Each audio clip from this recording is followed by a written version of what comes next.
The gunshot split the air before Clara could scream. She didn't know the rugged stranger who threw himself between her and the bullet, didn't know why he'd risk everything for a woman he'd never met. But in that single, breathless moment, as his body shielded hers and chaos exploded around them, her entire life changed direction. What she didn't know then was that he would return. Every single day. Not to claim her gratitude, not to ask for anything in return, but to leave letters in the shadows, words that would rebuild her broken world one sentence at a time. Stay with me until the end of this story. Hit that like button and comment with your city so I can see how far this tale travels across the world. The stagecoach lurched to a stop in a cloud of dust so thick Clara Bennett could taste the grit between her teeth. She pressed a gloved hand to the window, peering through the haze at what was supposed to be her future. Red Hollow, Montana Territory, population 200 and declining. It looked like God had forgotten it existed. Wooden buildings leaned against each other like drunken gamblers, their paint peeled by wind and sun until the grain showed through like exposed bone. The main street, if it could be called that, was a rutted path of dried mud, horseshoe prints fossilized into the earth. Somewhere a door banged rhythmically on loose hinges, keeping time with Clara's racing heart. "Red Hollow!" the driver shouted, his voice rough as the landscape. "End of the line, miss!" End of the line. The words felt prophetic. Clara gathered her carpet bag and the leather satchel that contained everything she owned. 3 dresses, her mother's cameo brooch, a daguerreotype of parent she barely remembered, and the letter from Thaddeus Blackwood, attorney at law, informing her that her Uncle George had died and left her his general store. A store she'd never seen in a town she'd never visited, inherited from an uncle she'd met exactly twice in her 23 years. The driver yanked open the door. An October wind rushed in, colder than anything Clara had known in Philadelphia. She stepped down carefully, her button-up boots finding purchase on the wooden step. The hem of her traveling dress, deep burgundy wool, practical but fine, dragged through the dust, and she knew immediately that everything she'd brought was wrong for this place. "McGinty's Hotel is that way," the driver said, pointing to a 2-story structure that looked slightly less likely to collapse than its neighbors. "General store's the other direction, past the bank. Can't miss it, only one with the windows still intact." The bitterness in his voice suggested this was meant as a compliment. "Thank you," Clara said, but he was already hauling her trunk from the boot, setting it down with a thud that sent up another plume of dust. She stood alone in the street as the stagecoach rattled away, suddenly and completely aware that she was the only woman visible in the entire town. Men watched from the shadows of covered walkways, watched with the unsettling intensity of wolves sizing up prey. She lifted her chin, squared her shoulders, and started walking toward the hotel. A mistake. She should have gone directly to the attorney's office. Should have stayed on the stagecoach. Should have sold the store site unseen and returned to Philadelphia, to her position as a seamstress, to the small room above Mrs. Henderson's boarding house, where at least she knew the rules. But here she was, dragging a trunk through Red Hollow's main street, watched by men whose faces were as weathered and unreadable as the landscape itself. The bank sat on the corner like a squat toad, its false front painted with bold letters, Red Hollow, Savings and Loan. 1872. Clara paused in front of it, setting down her trunk to rest her burning arms. Through the window she could see the interior, a clerk behind an iron cage, a few customers conducting business, the ordinary rhythm of commerce. Then the ordinary shattered. 3 men exploded from the bank's entrance, their faces hidden behind bandanas, their arms loaded with canvas sacks.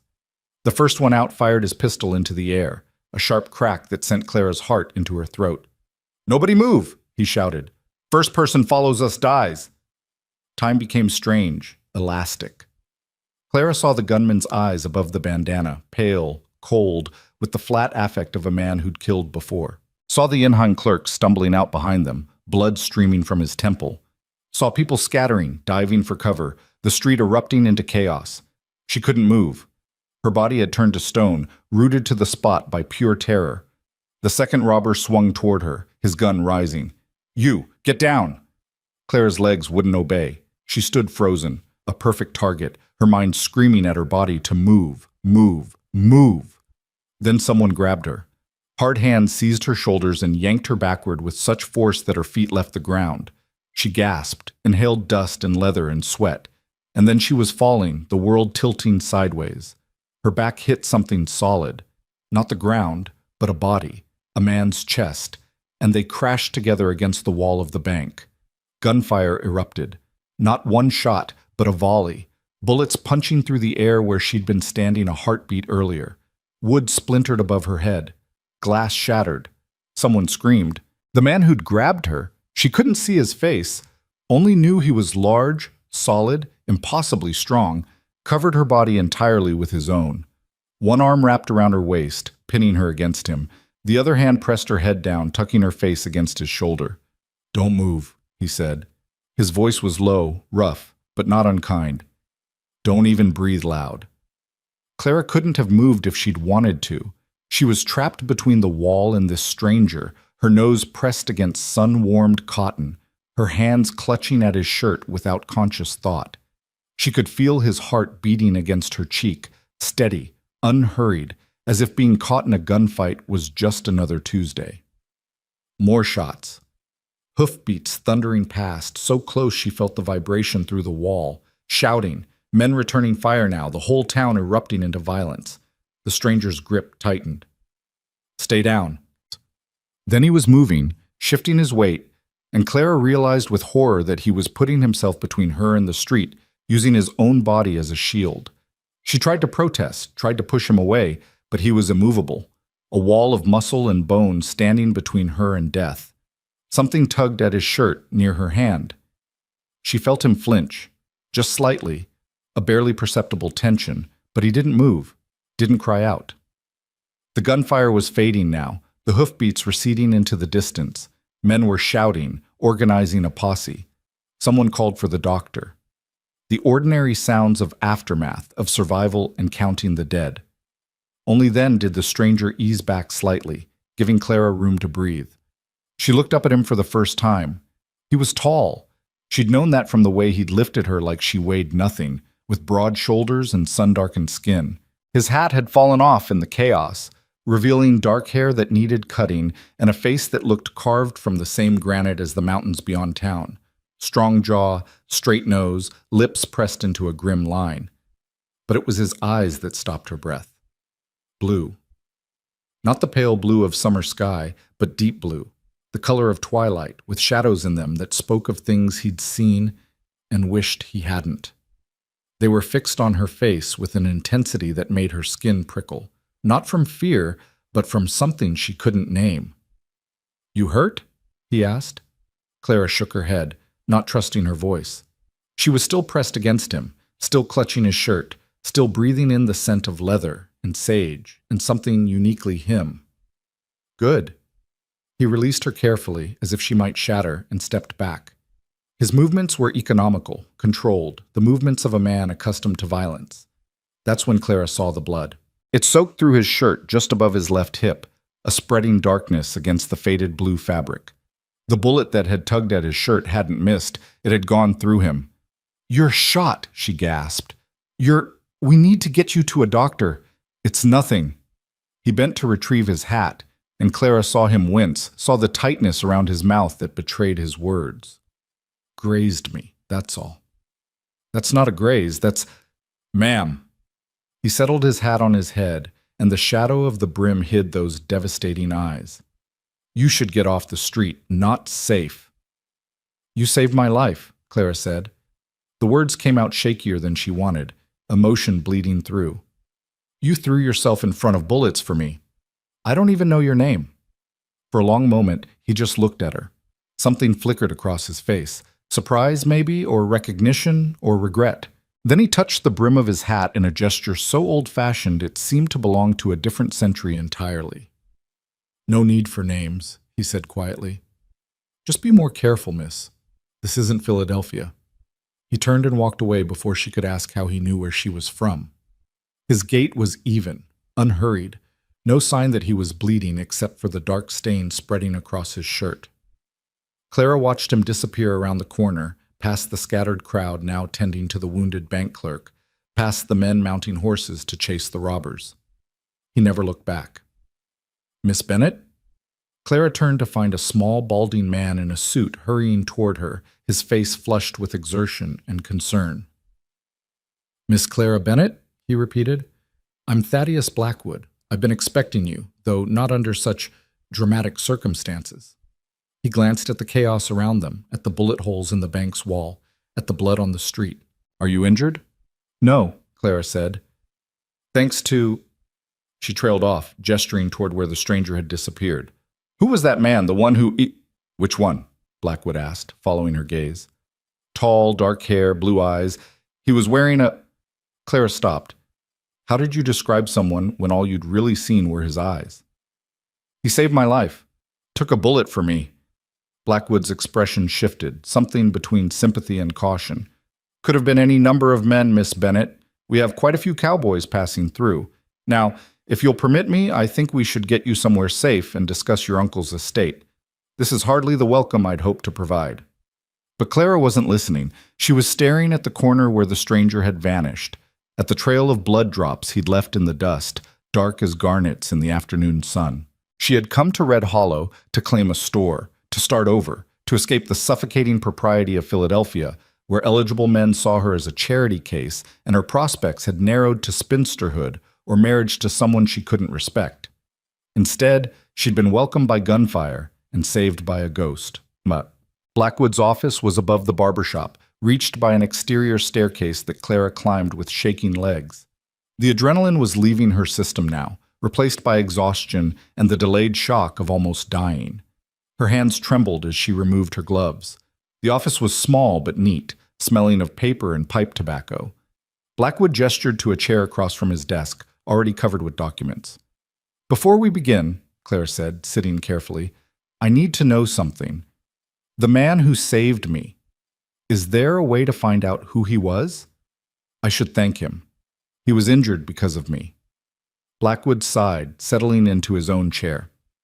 "Miss Bennett, Red Hollow is a frontier town. Many of our residents prefer anonymity. Some are running from things, others are simply private. If the man wished to be thanked, he would have given you his name." "That's not—" "Let it go," Blackwood said, not unkindly. "Trust me on this. Now shall we discuss your inheritance?"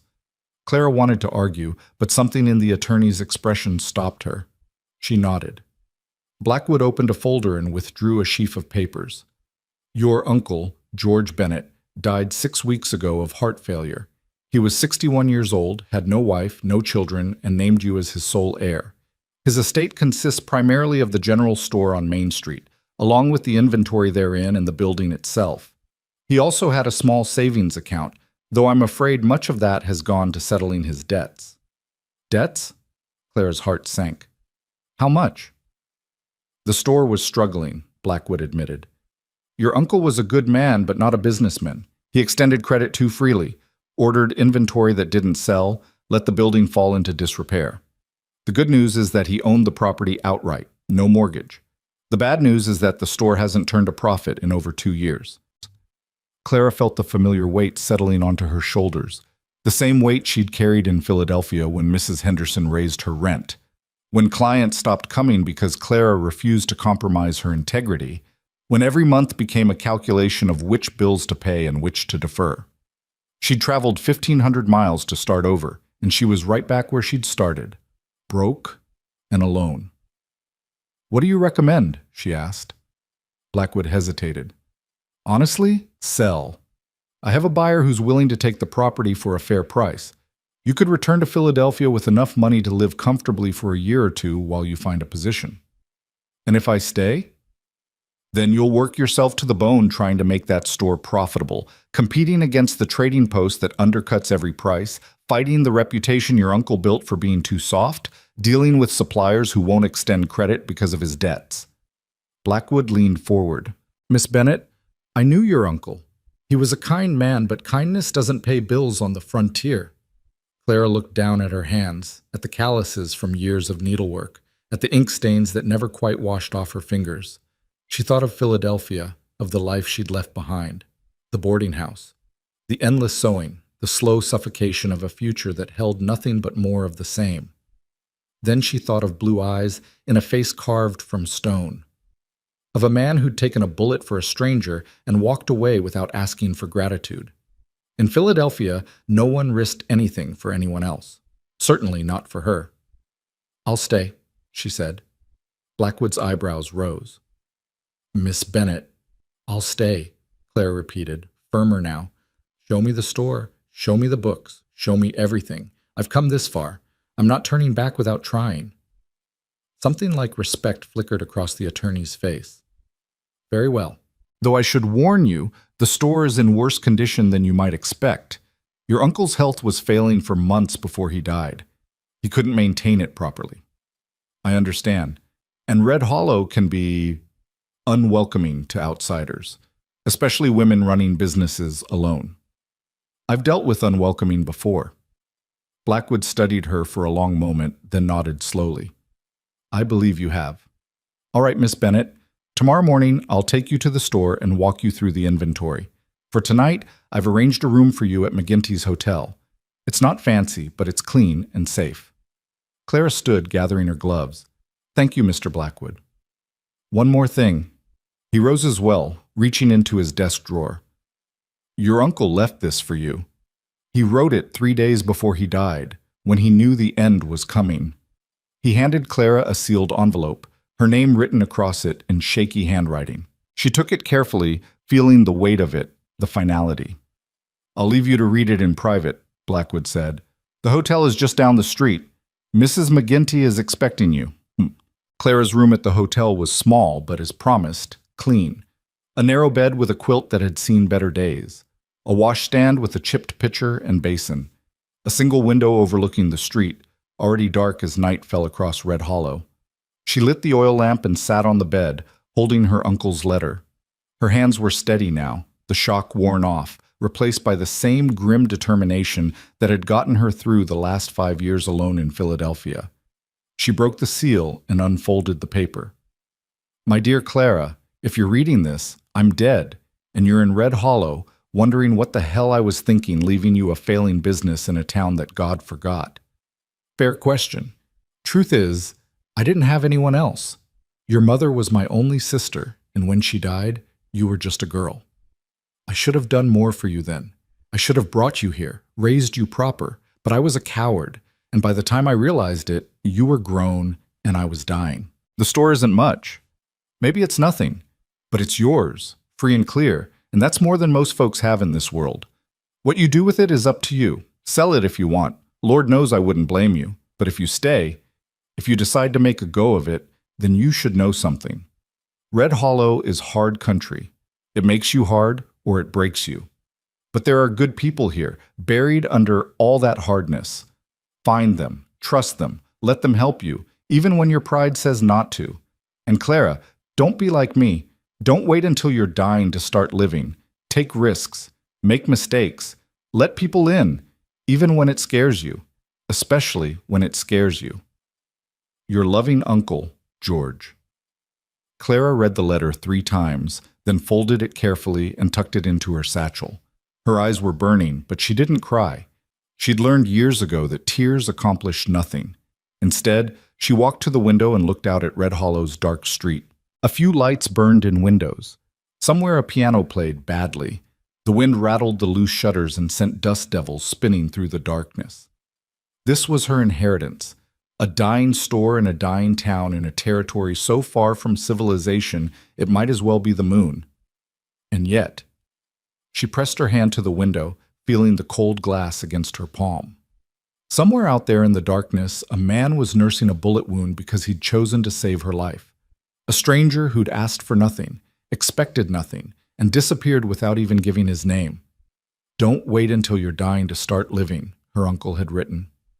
Clara stood at the window for a long time, watching Red Hollow sleep, thinking about the future she'd left behind and the one she was choosing. Thinking about a man with blue eyes and secrets whose blood still stained the street below. She didn't know his name, didn't know if she'd ever see him again. But for the first time in 5 years, she felt something besides resignation. She felt alive. The night passed slowly. Clara slept in fits and starts, jerking awake at every sound. Footsteps in the hall, voices from the saloon, the wind battering the building. In Philadelphia, She'd grown accustomed to noise, to the constant rumble of the city. But Red Hollow's sounds were different, wilder, speaking a language she didn't yet understand. When pale light finally filtered through the window, Clara rose and washed with cold water from the pitcher. She had 3 dresses in her trunk, all designed for Philadelphia's drawing rooms and shop floors. She chose the most practical, a dark blue cotton with minimal trim, high collar, long sleeves. Armor against the world. In the mirror above the washstand, she looked the same as always. Dark brown hair pulled back in a severe knot, gray eyes too large and a face too thin, mouth that never quite learned to smile on command. Not pretty, not ugly, just ordinary. Forgettable. Except she couldn't forget those blue eyes watching her with an intensity that felt like being seen for the first time in her life. She shook off the thought and went downstairs to the hotel's dining room, where Mrs. McGinty served breakfast, eggs fried in bacon grease, biscuits that could have been used as ammunition, coffee strong enough to strip paint. Clara ate mechanically, aware of the stares from other diners, all men, all watching her with varying degrees of curiosity and suspicion. "You're the Bennett girl," Mrs. McGinty said, refilling Clara's coffee cup. She was a large woman with iron gray hair and sharp eyes. "George's niece from back east." "Yes, ma'am." "Heard about the trouble yesterday. Bank robbery. Shame you had to see that on your first day." Mrs. McGinty's eyes narrowed shrewdly. "Heard something else, too. Heard Caleb Rowan got himself shot pulling some fool Eastern girl out of the line of fire." Clara's cup froze halfway to her lips. "Caleb Rowan? So it was you." Mrs. McGinty nodded, satisfied. "Thought so. Girl matching your description, standing in the street like a target. Caleb bleeding all over Doc Preston's office afterward. Don't see him in town much, so it made an impression." "Is he all right?" Claire asked urgently. "The wound. He said it was just a graze, but there was so much blood. He'll live. Takes more than a bullet to kill that one. Been through worse and came out standing." Mrs. McGinty studied Clara with unnerving directness. "You planning to thank him proper?" "I would if I could find him. Where does he live?" "Out past Eagle Ridge, about 2 hours' ride north. Has a ranch out there, though ranch might be overstating it. More like he has some land and a house and doesn't want company." Mrs. McGinty's expression softened slightly. "Word of advice, Miss Bennett. Caleb Rowan isn't the kind of man who wants thanks. He did what he did because it needed doing, not because he expected anything from you. Best way to honor that is to let it lie." It was the second time someone had told her to let it go. Clara's jaw tightened. "He took a bullet for me." "He's taken bullets before. He'll take them again." Mrs. McGinty turned away to tend to another customer, the conversation clearly over. Clara sat alone, staring into her coffee, turning the name over in her mind. Caleb Rowan. At least now she could put a name to the face, to those haunted blue eyes, to the man who disappeared into the aftermath without asking for gratitude. But knowing his name only made the mystery deeper. Why would a reclusive rancher, a man who apparently avoided town and company, risk his life for a stranger? What had Mrs. McGinty meant by "he's been through worse"? Clara wanted answers. But more than that, she wanted to see him again, to look into those eyes and understand what she'd glimpsed there in that moment of crisis. The shadows, the pain, the unexpected gentleness in the way he'd held her. She finished her coffee and went to meet Blackwood. Oaktown. The store was worse than Clara had imagined. Located on Main Street between the hardware store and an abandoned building with broken windows, Bennett's General Goods looked like it had been slowly giving up for years. The painted sign was faded and peeling, barely legible.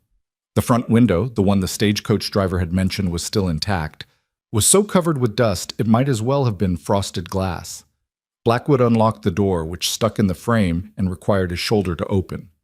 "Your uncle's keys," he said, handing them to Clara. "There are 3, front door, back door, and the lockbox under the counter." Clara stepped inside and immediately wanted to cry. Dust covered everything in a thick blanket. Shelves sagged under the weight of disorganized inventory, or stood empty, showing gaps like missing teeth. The floor was warped and creaked ominously. The ceiling had water stains from a leak that had apparently gone unfixed. The air smelled of mildew and mouse droppings and failure. "Your uncle's living quarters are upstairs," Blackwood said quietly. 2 rooms, bedroom and sitting room. There's a stove for heat and cooking, but the chimney needs cleaning. The privy is out back.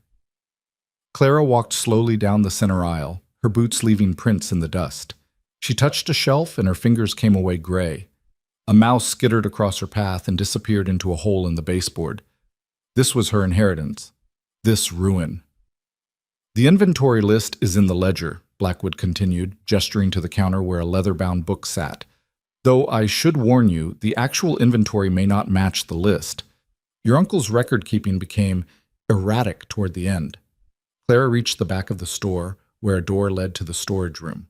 She opened it and found more chaos. Crates stacked haphazardly, some broken open, merchandise strewn about as if a storm had blown through. Miss Bennet, Blackwood said gently, it's not too late to reconsider. The buyer I mentioned is still interested. You could walk away from this right now with enough money to start fresh somewhere else. Clara turned to face him. How much is the buyer offering? $300. It was less than she'd hoped, but more than she had. $300 could get her back to Philadelphia and keep her fed for months while she looked for work. It was the sensible choice, the smart choice, the coward's choice. She thought of her uncle's letter. Don't wait until you're dying to start living. She thought of Caleb Rowan stepping in front of bullets for a woman he didn't know, asking for nothing, disappearing into the shadows. She thought of Philadelphia, of Mrs. Henderson's boarding house, of the endless gray years stretching ahead with nothing but survival and slow suffocation. No, Clara said. Miss Bennet, no. She lifted her chin, meeting Blackwood's eyes. This store is mine. I'm going to make it work. Blackwood sighed. Then you're either very brave or very foolish. Time will tell which. He pulled out his pocket watch. I have another appointment. The ledger is there, along with the inventory lists and the accounts receivable. People who owe the store money. Fair warning. Most of those debts are uncollectible. Your uncle extended credit to folks who had no intention of paying. I understand. Do you? Blackwood studied her. Running a store on the frontier isn't like running a shop back east. You'll be dealing with cowboys, miners, drifters, men who aren't used to taking orders from women. You'll be negotiating with suppliers who will try to cheat you because you're young and female and new. You'll be working alone, often late into the night in a town where violence is common and law is flexible. I understand, Clara repeated. Blackwood shook his head but didn't argue further. Then I wish you luck, Miss Bennet. You're going to need it. He tipped his hat and left, the door scraping shut behind him. Clara stood alone in the ruined store, surrounded by dust and mice and the accumulated failures of her uncle's good intentions. The task ahead was enormous: cleaning, organizing, making repairs, learning the business, winning customers, managing accounts. Impossible, probably, but it was hers. She set her bag on the counter, rolled up her sleeves, and got to work. By noon, Clara had swept the main floor, revealing boards that were scarred but solid. She'd organized one shelf completely: dry goods, tins of beans and tomatoes and peaches, bags of flour and sugar. It wasn't much, but it was progress. She was dragging a broken crate to the back door when someone knocked on the front. Clara looked up, dusty and disheveled, to see a woman standing in the doorway. She was perhaps 40, with blonde hair going gray and a kind face marked by the same weathering that affected everyone in Red Hollow. Miss Bennet? The woman asked. I'm Sarah Pritchard. I run the boarding house down the street. Heard you'd arrived. Yes, Clara looked down at herself, at the dust covering her dress, at her hair escaping its pins. I apologize for my appearance. I'm just getting started on the cleaning. Don't apologize for honest work. Sarah stepped inside, looking around with a practiced eye. George would be glad to see someone in here again. Store's been sitting empty since he died. Did you know my uncle well? Well enough. He was a good man, soft-hearted, maybe too much so, but good. Sarah's gaze settled on Clara with frank assessment. Heard about yesterday. Heard Caleb Rowan saved your life. Clara's hands tightened on the crate. News travels fast. It's a small town. Not much happens, so when something does, everyone knows about it by sunset. Sarah smiled slightly. Also heard you've been asking about him? I wanted to thank him. That's what I came to talk to you about. Sarah's smile faded. Miss Bennet, Clara, if I may, I'm going to tell you something that might sound harsh, but it comes from a place of kindness. Caleb Rowan isn't a man you want to involve yourself with. Clara felt herself bristle. He saved my life. And I'm sure he had his reasons, but those reasons weren't about starting anything with you. Caleb's been through things. Sarah paused, choosing her words carefully. He lost his wife and baby daughter 7 years ago. Cholera outbreak. He was away on a cattle drive when it happened. Came home to find them both dead and buried. Clara's breath caught. That's horrible. It broke something in him. He sold off most of his cattle, kept just enough to survive, and withdrew from the world. Hardly comes to town except to pick up mail he carries for folks out on the ranches. Does it to make a little money, not because he wants to. Doesn't talk to anyone if he can help it. Doesn't attend socials or church or anything. Just lives out there alone, barely existing. That doesn't mean... It means, Sarah interrupted gently, that he's not looking for thanks or friendship or anything else. It means he saved you because that's the kind of man he is underneath all that grief and isolation. But it doesn't mean he wants you showing up at his ranch trying to repay him. Best thing you can do for Caleb Rowan is leave him be. Clara set down the crate and faced Sarah fully. Everyone keeps telling me that. Leave him be. Let it go. Don't get involved. But he took a bullet for me, Mrs. Pritchard. A bullet that could have killed him. How am I supposed to just ignore that? By respecting what he clearly wants, which is to be left alone. Sarah's voice was kind but firm. I know you're from back east, where maybe things work different, but out here, we respect a man's choice to keep to himself, especially a man who's suffered what Caleb has. Clara wanted to argue, wanted to insist that gratitude wasn't the same as intrusion, that a simple thank you couldn't hurt. But something in Sarah's eyes stopped her. A warning, or maybe a plea. I understand, Clara said finally, though she wasn't sure she did. Sarah's expression softened. Good. Now, I came to invite you to dinner tonight at my boarding house. Nothing fancy, just a good meal and a chance to meet some of the women in town. You shouldn't be alone your first week here. The kindness in the offer made Clara's throat tight. Thank you. I'd like that. 6 o'clock. Don't bother dressing up. We're not formal out here. Sarah glanced around the store again. And if you need help with the cleaning or organizing, let me know. I've got boarders who owe me favors. After Sarah left, Clara stood in the dusty silence, thinking about Caleb Rowan, thinking about a man so broken by grief that he'd spent 7 years hiding from the world, thinking about blue eyes that held shadows deeper than any she'd seen. She understood loss. Her parents had died when she was 9, fever, sudden and merciless. She understood loneliness. She'd spent the last 5 years essentially alone, keeping everyone at arm's length because letting people close only led to disappointment. But she'd never experienced the kind of devastation Caleb had. Couldn't imagine coming home to find everyone you loved dead and buried. Maybe Sarah was right. Maybe the kindest thing Clara could do was respect his isolation. But that didn't stop her from thinking about him as she worked through the afternoon. Didn't stop her from wondering if he was all right, if his wound was healing, if anyone was taking care of him out there in his self-imposed exile. It didn't stop her from wanting, just once more, to see those blue eyes and understand what they'd been trying to tell her. Clara spent the afternoon making the store habitable.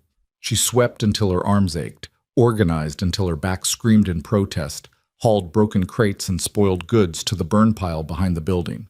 By the time she needed to get ready for dinner, she'd cleared 2 aisles and 3 shelves, found a family of mice that she evicted with a broom, and discovered that the roof leak was worse than it appeared. She washed as best she could with cold water from the pump out back, changed into her least dusty dress, and walked to Sarah Pritchard's boarding house just as the sun was setting. The boarding house was a 2-story structure in better repair than most of Red Hollow's buildings. Warm light glowed from the windows, and Clara could smell something delicious, roasted meat, fresh bread, before she even reached the door. Sarah welcomed her with a smile. Right on time. Come in, come in. The dining room held a long table surrounded by women of various ages, all turning to look at Clara with frank curiosity. Sarah made introductions. Mrs. Thornton, the blacksmith's wife, her daughter Emma, who was perhaps 17, Mrs. Chen, who ran the laundry, Miss Alice Murphy, the schoolteacher, and 3 younger women who worked at various establishments in town. Sit, sit, Sarah urged, pulling out a chair for Clara. "We're just about to serve." The meal was simple but hearty: roasted chicken, potatoes, green beans, and fresh bread that Clara suspected Sarah had baked that day. As they ate, the women peppered Clara with questions. Where was she from? How long did she plan to stay? Had she really been caught in the bank robbery? Clara answered as best she could, aware that she was being evaluated, judged, weighed against some frontier standard she didn't fully understand. "I heard Caleb Rowan saved you," Emma Thornton said, her young eyes bright with curiosity. "Is it true he got shot?" "Emma," her mother said sharply, "don't pry." "It's all right," Clara said. "Yes, it's true. He stepped in front of me when the robbers started shooting. I didn't even see him coming, just suddenly he was there, and then—" She stopped, remembering the impact of hitting his chest, the feeling of his arms around her, the way he'd covered her body with his own without hesitation. "That sounds like Caleb," Alice Murphy said quietly. The schoolteacher was perhaps 30, with intelligent eyes and a thoughtful manner. "Doesn't say much, but he acts when it matters." "Did you know him?" Clara asked. "Before he withdrew?" Alice exchanged a glance with Sarah. "I was just starting to teach here when his wife died. She was lovely, kind, funny, always helping folks. And their daughter, little Rebecca." Alice's voice wavered. "She was barely 2 years old, sweetest thing you ever saw." The table fell silent. Clara felt the weight of the tragedy, 7 years old, but still fresh in this small community's memory. When Caleb came back from that cattle drive, Mrs. Thornton said softly, and found them both gone. "I've never seen a man break like that. Didn't speak for weeks, just stood in the cemetery day after day. We thought we'd lose him too." "But he survived," Clara said, "if you can call it that." Sarah's expression was sad. "He lives, but I'm not sure he's alive. Not really. Not the way he was before." Clara thought about that as the conversation moved to other topics: the coming winter, the new reverend who was too young and too earnest, the Miller boy who'd been caught stealing apples. She thought about survival versus living, about grief so profound it turned you into a ghost. She thought about a man who'd lost everything but still stepped in front of bullets for a stranger. After dinner, Sarah walked Clara back to the store. The night was cold and clear, stars scattered across the sky like salt spilled on a black table. "Thank you for the meal," Clara said when they reached the store. "And for the company. I didn't realize how much I needed it." "You're welcome anytime." Sarah hesitated, then added, "I meant what I said earlier about Caleb. I know it seems harsh, but—" "I understand," Clara interrupted gently. "I do. I won't bother him." Sarah looked relieved. "Good. The last thing that man needs is more pain, and that's all that comes from getting close to people when you're as broken as he is."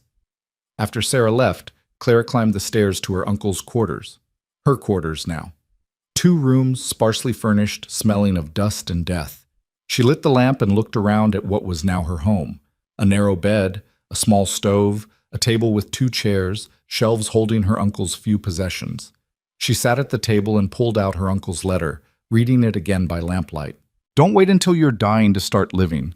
She'd made a choice today.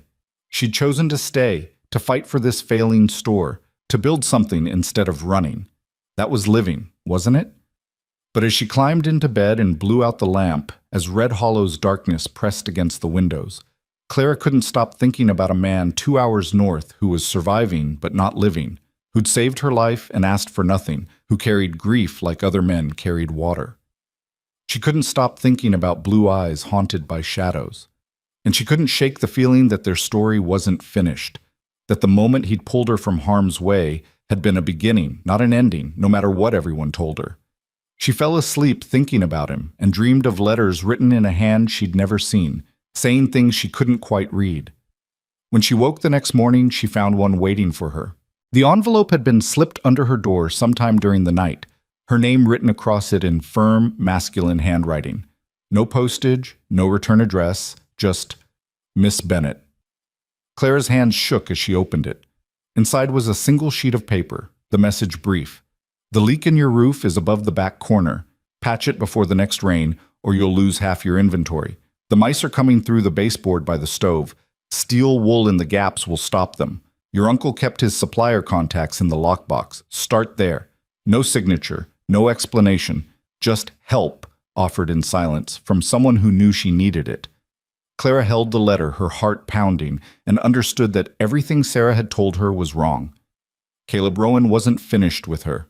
He'd just begun. Clara read the letter 3 more times before the sun had fully risen, tracing each word with her fingertip, as if the paper itself held secrets. The handwriting was deliberate, controlled, the kind that came from a man who chose his words carefully because speaking had become too costly. She knew it was from Caleb. No one else in Red Hollow had reason to help her, and certainly no one else would do it anonymously, slipping advice under her door like a ghost leaving gifts. The practical nature of the guidance felt like him too. No flowery language, no unnecessary sentiment, just the information she needed to survive. Clara climbed the ladder to the roof that morning, dragging tar paper and nails she'd found in the storage room. The leak was exactly where the letter said it would be, a gap in the shingles wide enough to fit her hand through. She patched it clumsily, her fingers stiff from the cold October wind, aware that winter was coming and she had 1,000 other repairs to make before the first snow. When she came down, there were customers waiting. 2 cowboys needing tobacco, a woman wanting thread, a miner looking for lamp oil. Clara served them with hands still sticky from tar, learning prices from the faded tags her uncle had written, making change from the cash box and hoping she was doing it right. The woman, Mrs. Foster, she introduced herself, looked around the store with a critical eye. George always kept peppermint sticks by the counter, she said. My children loved them. I'll order some, Clara promised, making a note in the ledger. Mrs. Foster's expression softened slightly. You're trying, at least. That's more than I expected from an Eastern girl. After the customers left, Clara found the lockbox under the counter, right where the letter had said. Inside were contracts, supplier lists, correspondence from merchants in Helena and Butte, and as far away as San Francisco. She spent the afternoon reading through them, learning her uncle's business, understanding the web of credit and debt that had slowly strangled him. That night, another letter appeared under her door. Don't order the peppermint from Foster's usual supplier. He charges double what it's worth. Try Hendricks and Helena instead. The list is in the lockbox. Your credit is poor because of your uncle's debts, so you'll need to pay cash up front for the first few orders. The money in the cash box won't be enough. You'll need to sell something. Clara looked around her sparse quarters at her uncle's few possessions. What did she have worth selling? Her mother's cameo brooch was the only thing of value she owned, but she'd rather starve than part with it. Then she remembered the ledger, the accounts receivable, people who owed the store money. She spent the next morning going through the list, shocked by the amounts. Tom Brewster owed $43 for supplies taken on credit over 2 years. The Halverson family owed $67. The Morrison Ranch account showed $112 outstanding, dating back 3 years. Her uncle had been more than soft-hearted. He'd been reckless. Clara closed the ledger and made a decision. If she was going to make this store work, she needed to collect these debts. But the thought of confronting these people, strangers in a strange town, men who probably saw her as an easy mark, made her stomach clench. That afternoon, she walked to Tom Brewster's farm on the edge of town, the ledger page clutched in her hand. Brewster was working in his barn when she arrived, a lean man with suspicious eyes. Mr. Brewster, I'm Clara Bennett. I've taken over my uncle's store. Heard about you? He didn't stop working, didn't look at her directly. What do you want? According to the ledger, you owe the store $43 for supplies taken on credit. I need to collect payment. Now he looked at her. George never pressed for payment. George is dead, Clara said, keeping her voice steady. And I can't run the store on promises. I need the money, Mr. Brewster. Don't have it. Then we'll arrange a payment plan. $5 a month until I said I don't have it. Brewster's voice hardened. Crops failed last year. Lost half my chickens to disease. I'm barely keeping my family fed. You want blood from a stone? Go ahead and try, but you won't get money from me. Clara looked at his worn boots, his patched shirt, the general air of struggling poverty that hung over the farm. She thought of her uncle extending credit because he saw need and couldn't turn away. Keep the debt, she said quietly, but no more credit. If you need supplies from the store, you pay cash. Brewster's eyebrows rose. That's it? That's it. She got similar responses at 3 other stops. The Halversons had 6 children and a sick horse. The Morrison Ranch was struggling through drought. The money was gone, spent or lost, or never really there to begin with. By the time Clara returned to the store at sunset, she'd collected nothing and forgiven nearly $200 in debt. Foolish, probably. Exactly what had ruined her uncle. But she couldn't squeeze blood from stones, and she wouldn't become the kind of person who did. That night's letter arrived before she'd even climbed the stairs to bed. You did the right thing today. The debts were uncollectible anyway. Better to forgive them and earn goodwill than fight for money that doesn't exist. But you still need cash for supplies.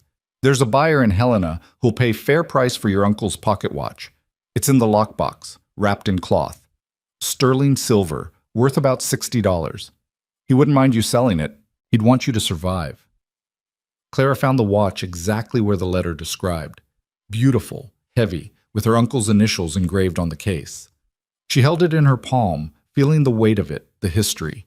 Her uncle had carried this every day, had checked it countless times, marking the hours of a life that had ended too soon. She wrapped it carefully and set it aside for the journey to Helena. Then she sat at her uncle's desk and wrote a letter of her own, leaving it on the counter downstairs where the mysterious writer would find it. Thank you for the advice. But I have questions. Why are you helping me? What do you want in return? And why won't you show yourself? Clara Bennett. She didn't expect an answer, but the next morning there was another envelope under her door. I don't want anything in return.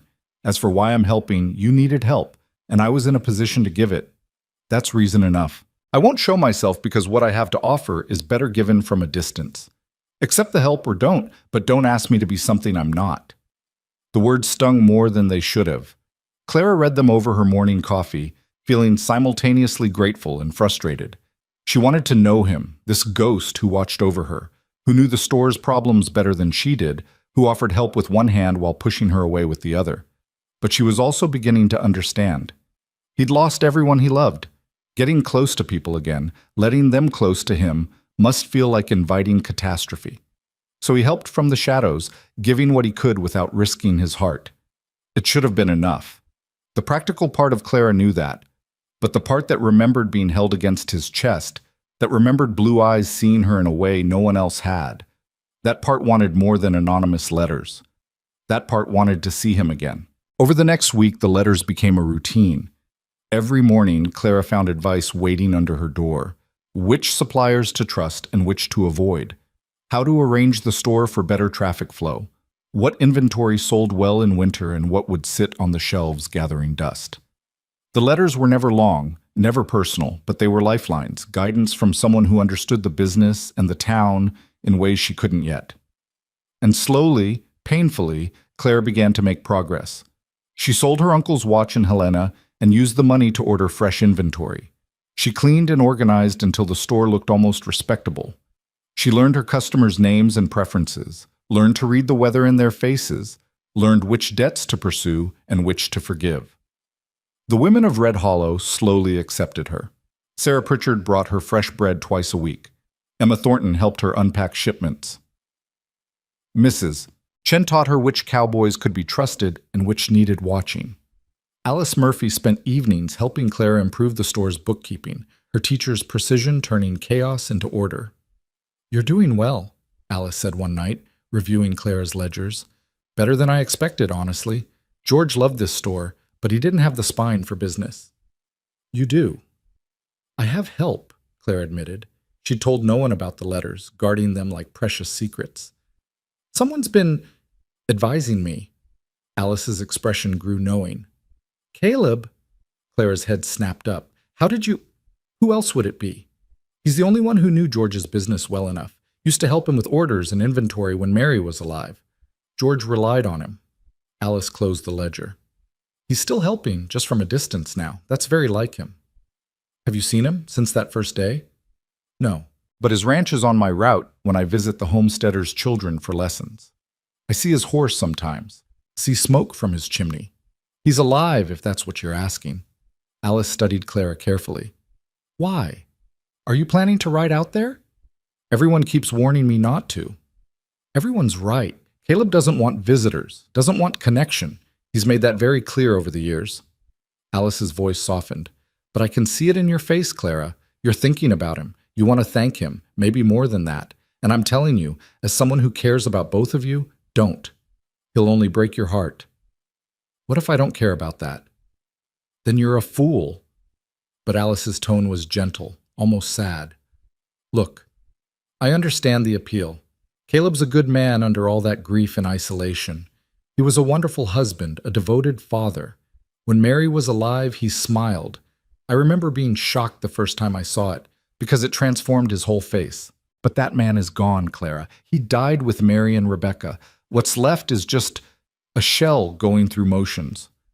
Clara thought about the letters, about the care in each word, the attention to detail that spoke of someone still engaged with the world despite his isolation. I'm not sure that's true. Don't mistake practical help for emotional availability, Alice warned. Caleb can tell you how to run a store without letting you into his heart. In fact, that's probably easier for him. Helping from a distance, never risking real connection. But Clara had already decided. Not to push, not to demand, but to respond in kind. If Caleb could help her from the shadows, she could reach back the same way. That night, she wrote another letter and left it on the counter. Your advice about the Hendricks account was right. He gave me fair prices and quick delivery. The store is beginning to turn a small profit. I may actually survive this. You asked me not to ask for more than you can give. I won't. But I want you to know that your help has meant everything. Without it, I would have failed. You saved me twice. Once from bullets, once from ignorance. I don't know how to repay that. I hope your wound healed well. I hope you're taking care of yourself, though I suspect you're not. With gratitude, Clara. She almost signed it differently, almost wrote something more personal, more revealing. But instinct held her back. Push too hard, and he might disappear entirely. Better to match his careful distance, to build trust slowly. The next morning brought a longer letter than usual. The wound is fine. Barely a scar. Don't waste concern on me. You're doing better than surviving. You're building something. I watched George try for 20 years and fail because he couldn't say no to people. You have his kindness, but also steel he lacked. The store will succeed because you won't let it fail. Winter is coming. Order extra lamp oil, matches, and coffee. When the snow hits, people stock up fast and supplies run short. Also, your chimney needs sweeping before you light the stove in earnest. Ask Tom Brewster. He does it for cheap, and you forgave his debt. He'll do right by you. The roof patch you did won't hold through heavy snow. I'll fix it properly. Clara read the last line 3 times, her heart racing. I'll fix it properly. That meant he'd come here, to the store, to her. That meant she might see him again. She spent the next 3 days in a state of anxious anticipation, watching the street from the store window, her pulse jumping every time a horse approached. But Caleb didn't come during business hours. He came at night. Clara woke to the sound of footsteps on the roof, boot heels careful but audible in the pre-dawn silence. She rose quickly, pulling a shawl over her nightgown, and crept to the window. A figure moved in the darkness above, silhouetted against the stars. Large, broad-shouldered, working with quiet efficiency. She should go back to bed. Should respect his obvious desire for invisibility. But Clara found herself pulling on her boots and going downstairs, drawn by a need she couldn't name. The store was dark except for moonlight through the window. Clara stood in the shadows, looking up at the ceiling, hearing the sounds of repair work overhead. Shingles being removed. Hammering, carefully muffled. The scrape of boots on wood. After an hour, the sound stopped. Clara heard him climb down. There must be a ladder at the back of the building, and she made a split-second decision. She moved to the back door and opened it just as his boots hit the ground. Caleb froze, one hand still on the ladder, his face half hidden by the brim of his hat. In the moonlight, Claire could see the tension in his shoulders, the way he'd gone utterly still, like a wild animal deciding whether to flee. "Thank you," Claire said softly. "For the roof. For everything." He didn't move, didn't speak. The silence stretched between them, fragile as glass. "I'm not trying to trap you," Clara continued. I know you don't want whatever it is you think I want. I just needed to say thank you. To your face. Once. Still, he said nothing. But he didn't leave either. He stood there in the moonlight, and Clara could feel him deciding, weighing, calculating risk against something else she couldn't name. Finally, he spoke. The roof will hold now, through the winter. His voice was rough from disuse, deeper than she remembered. It sent shivers down her spine. I don't know how to repay you, Clara said, for any of it. The roof, the letters, the advice. You're the reason I'm still here. Don't need repaying. He stepped away from the ladder, and Clara saw him properly for the first time since that chaotic day in the street. He wore dark clothes that blended with the night, his hat pulled low, his movements controlled and careful. Just do what you're doing. Make the store work. That's enough. Is it? The question escaped before Clara could stop it. Is advice from the shadows really all you want to give? She saw him flinch, saw the way his jaw tightened. It's all I have to give. I don't believe that. Then you don't know me. His voice hardened. I'm not what you think, Miss Bennet. I'm not some romantic figure waiting to be saved by a pretty woman from the East. I'm just a man trying to get through each day without falling apart. Helping you, it gives me something to focus on besides my own failures. Don't make it into more than it is. The words should have hurt, should have sent her running back inside, embarrassed and rejected. But Clara heard something underneath them, something desperate and frightened that had nothing to do with cruelty and everything to do with self-protection. I'm not trying to save you, she said quietly. I'm just trying to know you. You can't. He turned away, toward where his horse must be waiting in the darkness. The letters will continue. The advice will continue. But this, us talking, you asking questions, getting ideas about who I am or what I need, this stops now. And if I have questions about the store, about the town, write them down, leave them on the counter. I'll answer. He paused, his back still to her. But don't wait up for me again. Don't come looking for answers in the dark. This is all there is, Miss Bennet. Learn to live with it. He walked into the shadows and disappeared. A moment later, Clara heard hoofbeats fading into the night. She stood in the cold for a long time after he left, her shawl pulled tight, her breath misting in the freezing air. She should feel rejected, should accept his boundaries and stop pushing. But all Clara felt was certainty that Alice was wrong. Caleb wasn't an empty shell going through motions. He was a man in terrible pain, yes, but he was still alive underneath it, still capable of caring, of helping, of connecting, even if he only allowed himself to do it from a distance. And Clara understood distance, had lived with it herself for years, keeping everyone at arm's length, protecting herself from disappointment and loss. She recognized the walls Caleb had built because she'd built similar ones. The difference was, Clara was ready to tear hers down. Whether Caleb was ready or not remained to be seen. The next morning, Clara found a letter under her door, longer than any before. I was too harsh last night. You didn't deserve that. But you need to understand something. 7 years ago, I lost everything that mattered. My wife, my daughter, my future, all gone in the space of a week while I was away driving cattle to market.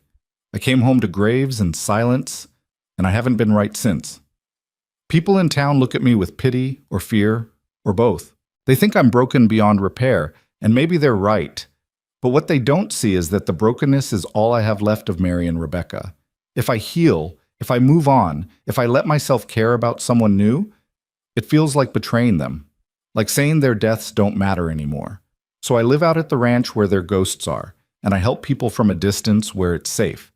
And I don't let anyone close because close means loss, and I can't survive losing anyone else. You seem like a good person, Clara. You deserve better than a broken man who can only offer letters in the dark. So please, accept the help I can give, but don't ask for more.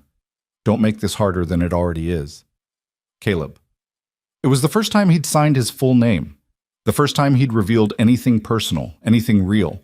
Clara read the letter until she had it memorized, until she could close her eyes and see each word.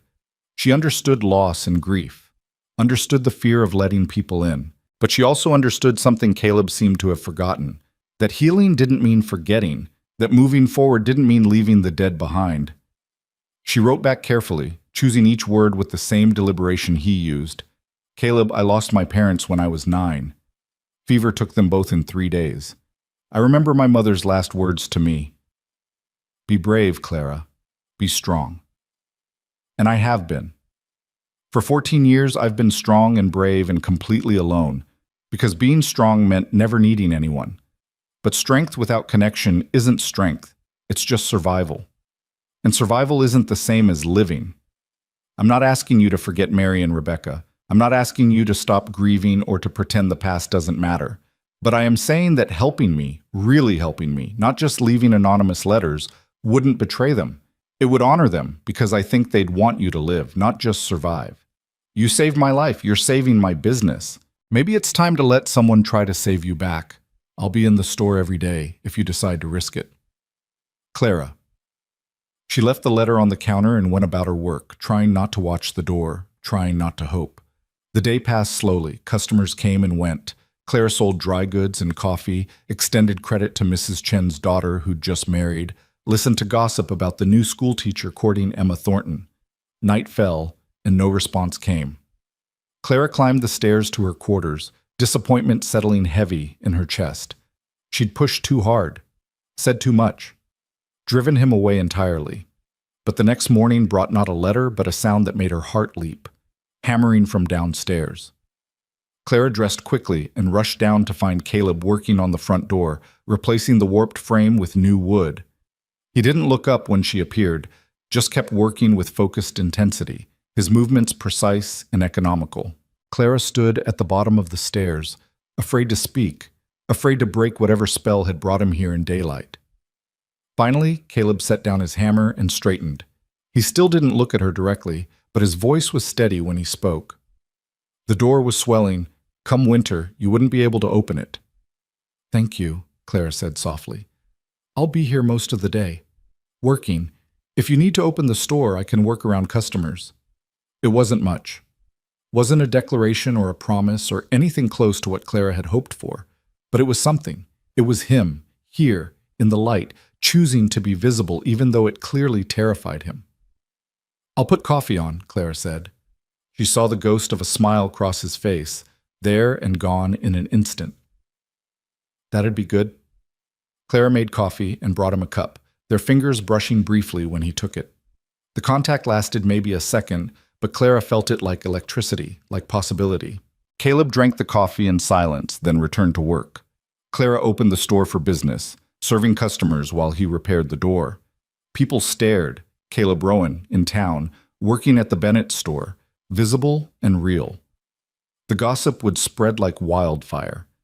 But Caleb ignored the stares, ignored the whispers, and kept working. By noon, the door was fixed, hung perfectly, opening and closing smoothly. I'll come back tomorrow, he said, gathering his tools. The shutters need replacing before winter. You don't have to... I know. He finally looked at her directly, those blue eyes meeting hers. I'm choosing to. After he left, Clara stood in the store, her heart racing, understanding that something fundamental had shifted. Caleb was still afraid, still broken, still grieving, but he was also choosing to try, choosing to risk, choosing her. The letters continued, but now they were supplemented by his presence. Caleb came to the store every few days, always early morning before many customers arrived, always focused on some repair or improvement. He fixed the shutters as promised, repaired shelves, reinforced the floor where it sagged, built a better counter with drawers that actually closed. They didn't talk much at first. Clara would bring him coffee, and they'd work in comfortable silence, her serving customers, him doing whatever needed doing. But slowly, carefully, conversation began. Your uncle was a good man, Caleb said one morning, sanding a new shelf. Terrible businessman, but good man. That seems to be the consensus, Clara replied, unpacking a shipment of fabric. He helped me after Mary died. Brought food to the ranch, didn't ask for conversation, just left it and went away. Did that for 6 months. Caleb's hand stilled on the sandpaper. Never asked for thanks or repayment. Just saw a need and met it. Like you're doing for me. Maybe, or maybe I'm just trying to repay an old debt. But his eyes, when they met hers, suggested it was more complicated than that. As November arrived, bringing cold that cut like knives, their careful dance continued. Caleb taught Clara about the rhythms of frontier life, how to read weather in the sky, which cowboys to trust with credit, how to negotiate with suppliers who saw a young woman and thought easy mark. Clara listened and learned, absorbing not just the practical knowledge but the sound of his voice, the way his face softened when he forgot to guard himself, the rare moments when something almost like peace crossed his features. "You're getting better at this," he said one afternoon, reviewing her ledgers. "Profit margins improving. Thanks to you." "No," he shook his head. "You're the one running the business. I just pointed you in the right direction." "You did more than that." Clara set down the inventory list she'd been checking. "Caleb, without your help, I would have failed in a week. You saved me." He shifted uncomfortably, as he always did when she acknowledged what he'd done. "Anyone would have helped, but no one else did. Just you." She moved closer, watching his shoulders tense, his hands grip the edge of the counter. "Why?" "Told you. I owed your uncle." "That's not the whole truth." Caleb was quiet for a long moment, his jaw working, that internal war visible on his face. Finally he spoke, his voice low and rough.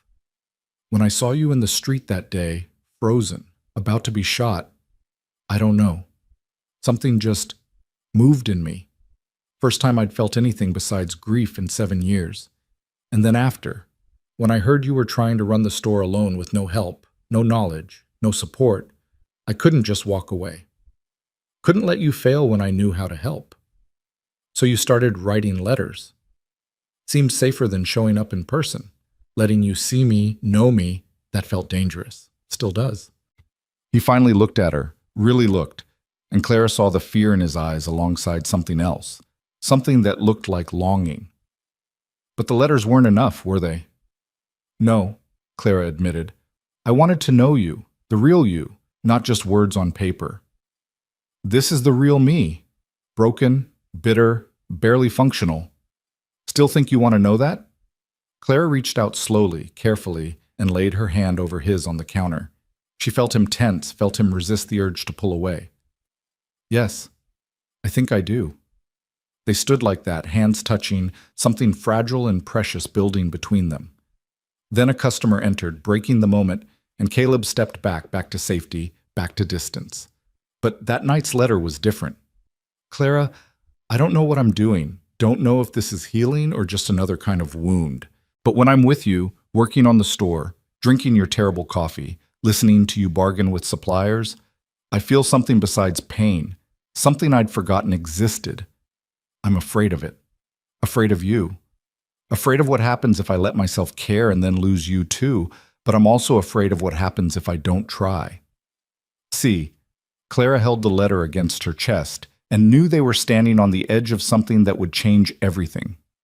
Knew Caleb was offering her his heart, cracked and damaged and still bleeding from old wounds, but his nonetheless. The question was whether she had the courage to take it. Clara woke the next morning with Caleb's letter still clutched in her hand. The paper creased from where she'd held it through restless sleep. The words had carved themselves into her mind, and she understood what they meant, what they cost him to write. Fear and hope warring in equal measure, a man standing at the edge of a cliff trying to decide whether to jump. She knew that feeling, had lived with it herself since the moment his arms had caught her in the street, since the first letter had appeared under her door. Every day with Caleb felt like walking a tightrope, one wrong word capable of sending him retreating back into his isolation. But Clara was tired of being careful, tired of the dance they were doing, circling each other like wary animals, both wanting connection but terrified to reach for it.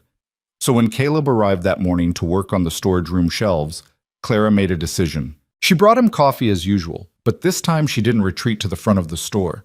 She stayed, leaning against the doorframe, watching him work. "I got your letter," she said quietly. Caleb's hand stilled on the board he was measuring. He didn't look at her. "Figured you would. You said you're afraid of what happens if you let yourself care." Clara's heart pounded, but she kept her voice steady. "I'm afraid too. I've been alone so long, Caleb. 5 years in Philadelphia, keeping everyone at a distance because it was safer, easier. And then I came here thinking I'd just run a store, keep my head down, survive. But then you saved my life, and you kept saving it with those letters. And now I'm standing here terrified because I don't know how to do this." He turned to face her then, sawdust in his dark hair, those blue eyes searching her face. "Do what?" "Let someone in." The words came out barely above a whisper. "You're not the only one who's broken, you know." Maybe we're both just broken people trying to figure out how to be whole again. Caleb set down his tools and took a step toward her, then stopped, as if hitting an invisible wall. "Clara, I don't know if I can be what you need. Hell, I don't know if I can be anything besides what I am. A man who talks to ghosts and lives in the past and can barely manage to show up here without my hands shaking." "Your hands aren't shaking now." He looked down at them, surprised, as if he hadn't noticed. "No, I guess they're not." "You know what I think?" Clara pushed off from the doorframe, closing the distance between them by half. "I think you're stronger than you believe. You survived the worst thing that can happen to a person, and you're still here, still helping people, still capable of kindness, even when it costs you. That's not broken, Caleb. That's the opposite of broken." "You don't understand." His voice went rough with emotion. "When Mary died, when Rebecca died, I wanted to die too. For months I thought about it. Riding out into the mountains, never coming back, ending it so I wouldn't have to feel the pain anymore. The only thing that stopped me was knowing Mary would have hated that, would have called me a coward." Clara's throat tightened, but she didn't look away. "I'm glad you didn't." "Are you?" "Because most days I'm still not sure I made the right choice." He ran a hand through his hair, frustrated, searching for words. "That's what you'd be signing up for, Clara. A man who isn't sure he wants to be alive, who carries his dead family everywhere he goes, who'll probably never be whole again." "I'm not asking you to be whole," Clara said, and now she did close the distance completely, standing close enough to see the flecks of gray in his blue eyes, close enough to smell leather and sawdust and him. "I'm just asking you to try. With me. One day at a time." Caleb stared at her, and Clara watched the war play out on his face. Fear against longing, grief against hope, the desire to retreat against the equally powerful desire to stay. She held her breath, waiting, giving him space to choose. Finally, slowly, Caleb lifted his hand and touched her face, just his fingertips against her cheek, feather light, as if he was afraid she might shatter. "I'm going to disappoint you." "Probably," Clara agreed, leaning into his touch. "I'll probably disappoint you too. That's what people do. But we can try anyway." "I don't remember how." "Then we'll figure it out together." For a moment, Clara thought he might kiss her, saw the desire flicker in his eyes, saw him lean closer. But then a customer's voice called from the front of the store, and the spell broke. Caleb stepped back, his hand falling away, his expression shuddering. "You should go," he said. "Handle your customer." Clara wanted to argue, wanted to pull him back, but she'd learned something about Caleb in the weeks since they'd met. Push too hard and he'd bolt. So she nodded and went to the front, serving Mrs. Thornton and her daughter Emma, who'd come for thread and candles. "Was that Caleb Rowan's voice I heard?" Mrs. Thornton asked, her eyes bright with curiosity. "Is he here?" "He's fixing some shelves in the back," Claire said, keeping her tone neutral. Emma craned her neck, trying to see into the storage room. "I've never actually seen him up close. Mama says he used to be handsome before his wife died." "Emma!" Mrs. Thornton said sharply. "That's rude." "But it's true, isn't it? Everyone says he used to smile and laugh, and now he's just—" "He's still a person deserving of respect," Clara interrupted, her voice harder than she intended. "And yes, he's helping me with repairs, that's all." But Mrs. Thornton's knowing look suggested she didn't believe that was all. After they left, Clara stood alone in the store, listening to the sounds of Caleb working in the back, wondering if she'd ruined everything by pushing too hard, asking too much. She didn't have to wonder long. When she returned to the storage room, Caleb was packing up his tools. "You're leaving?" Clara's heart sank. "I need to check on the ranch. Haven't been there in 3 days." He wouldn't meet her eyes. "I'll come back tomorrow. Finish the shelves." "Caleb, don't." He finally looked at her, and his expression was bleak. "Don't make this more than it is, Clara. I'm helping with the store because I said I would. That's all." The words hit like a slap, but Clara forced herself to stay calm. That's not all, and you know it. Then maybe it should be. He hefted his tool bag. Maybe I was wrong to let it become more. Maybe the letters should have been enough. He left before Clara could respond, the back door slamming behind him with a finality that made her chest ache. She stood in the storage room surrounded by half-finished shelves, understanding that this was what loving Caleb Rowan meant. 2 steps forward, 3 steps back, progress measured in inches while he fought his own fear every step of the way. But Clara had fought her own fears to get here, had traveled 1,500 miles and chosen to stay in a dying town with a dying store because something in her refused to give up. She could be patient, could give him space to run when he needed to, knowing he'd come back. At least, she hoped he would. That night, no letter came. Or the next night. Or the night after that. By the 4th morning, Clara was beginning to panic. Had she pushed him away for good? Had her confession about being broken too, about wanting to try together, been the thing that finally sent him running back to his ranch and his ghosts? She threw herself into work, trying not to think about it. The store was doing better now, really better. She'd collected enough money to pay off the last of her uncle's debts and order new inventory. Customers were returning, drawn by fair prices and the stock she'd carefully cultivated based on Caleb's advice. Women stopped to chat when they shopped, sharing recipes and gossip. Men tipped their hats when they passed. Red Hollow was slowly becoming less hostile, more like home. But none of it felt like victory without Caleb there to see it. On the 5th morning, Clara woke before dawn to the sound of something scraping against her door. She rushed to open it and found not a letter, but a wrapped package, heavy and rectangular. Inside was a book. Old, leather-bound, the pages yellowed with age. The title read Practical Business Management for Western Merchants. A note was tucked inside the front cover. This was Mary's. She helped me run the ranch accounts before Rebecca was born. She was better with numbers than I ever was. Better with everything, really. I've been carrying this around for 7 years.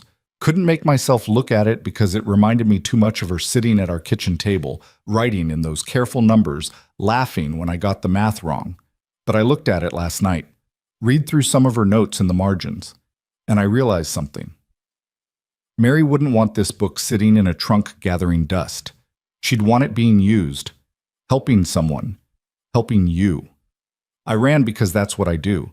Get close to something good and immediately sabotage it because good things don't last, and if they don't last, then losing them destroys you.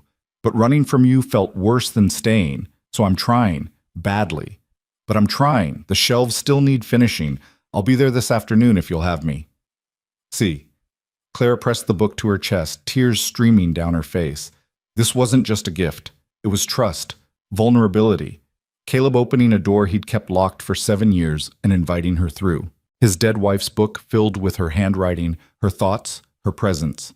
He was sharing that with Clara, acknowledging that moving forward didn't mean forgetting. She spent the morning reading through the book, studying Mary's notes, feeling oddly connected to this woman she'd never met. Mary's handwriting was neat and precise, her observations about business, practical, and insightful. In the margins, she'd written little jokes, sketched tiny pictures, left pieces of herself scattered through the pages. Clara understood what this book meant to Caleb, what it cost him to give it to her. And she understood what he was really saying, not just that he was trying, but that he trusted her with the most precious parts of his past. When Caleb arrived that afternoon, Clara was waiting.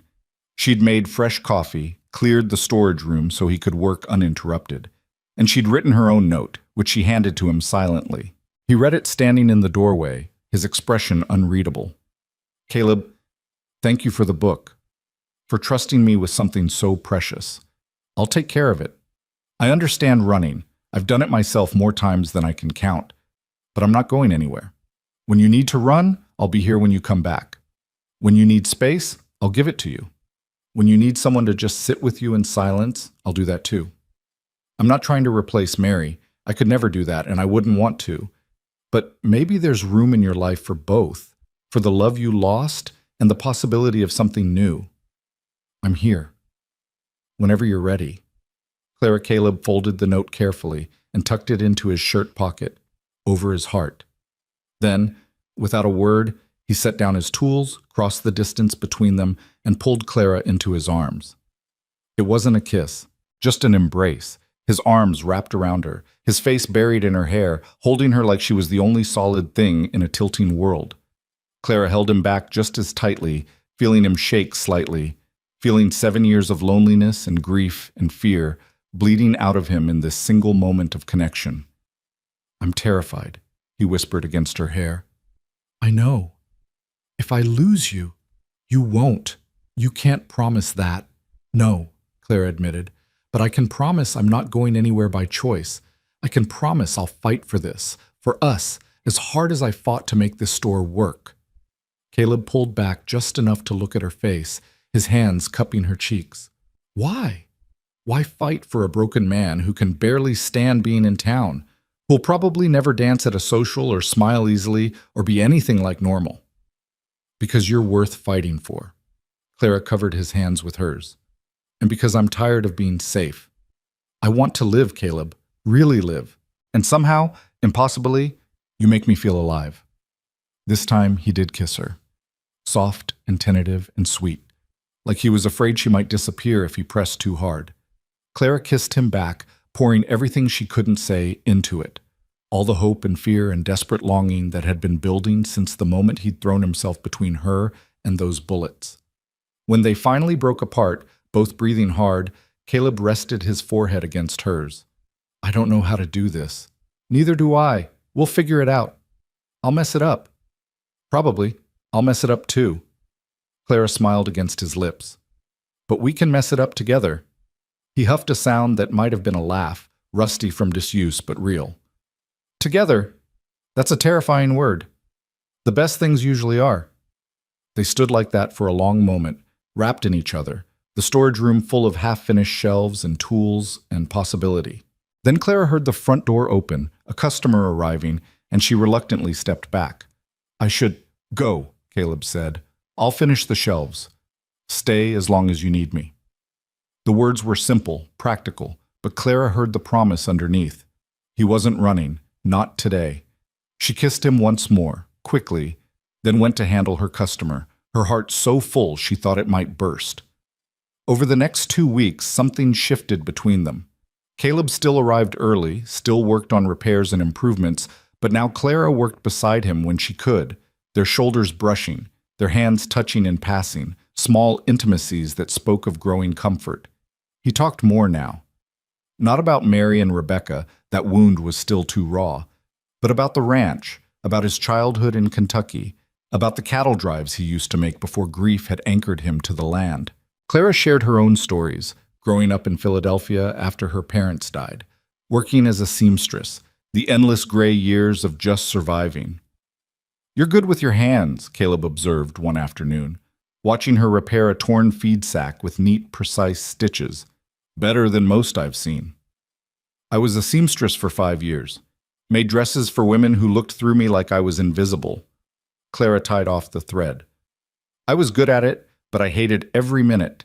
Hated being invisible, hated making beautiful things for other people while I wore the same 3 dresses until they were threadbare. You're not invisible now. Clara looked up to find him watching her with an intensity that made her skin prickle. No? No. You're the most visible person in Red Hollow.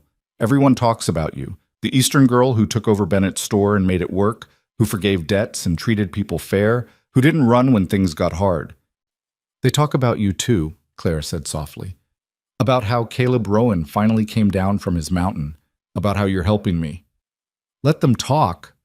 But his jaw tightened, and Clara knew the attention bothered him more than he wanted to admit. Does it make you want to run? All the staring and gossip? Caleb was quiet for a moment, considering. Used to, it would have, but now... He looked at her, really looked, and Clara saw something like wonder in his eyes. Now I think staying with you is worth the discomfort. That night, Clara found another letter under her door, but this one was different, more personal, more revealing. Clara, I've been thinking about what you said, about there being room for both the past and the future. I've spent 7 years believing that loving someone new would somehow diminish what I had with Mary, like my heart was a finite space, and filling it with new feelings would crowd out the old ones. But maybe that's not how it works. Maybe the heart just expands. makes room. I'm not saying I'm ready for everything. I'm not. There are days I can barely manage to get out of bed. Days the grief feels as fresh as if Mary and Rebecca died yesterday instead of 7 years ago. I don't know if those days will ever stop coming. But I'm saying I want to try. With you. Want to see if I can be someone besides a grieving widower, if I can remember how to smile without it feeling like betrayal, if I can look at the future and see something besides emptiness. You scare me, Clara Bennett. Scare me because caring about you feels dangerous, like inviting catastrophe. But not caring about you, pretending these feelings don't exist, that scares me more. So here I am. Terrified, but trying.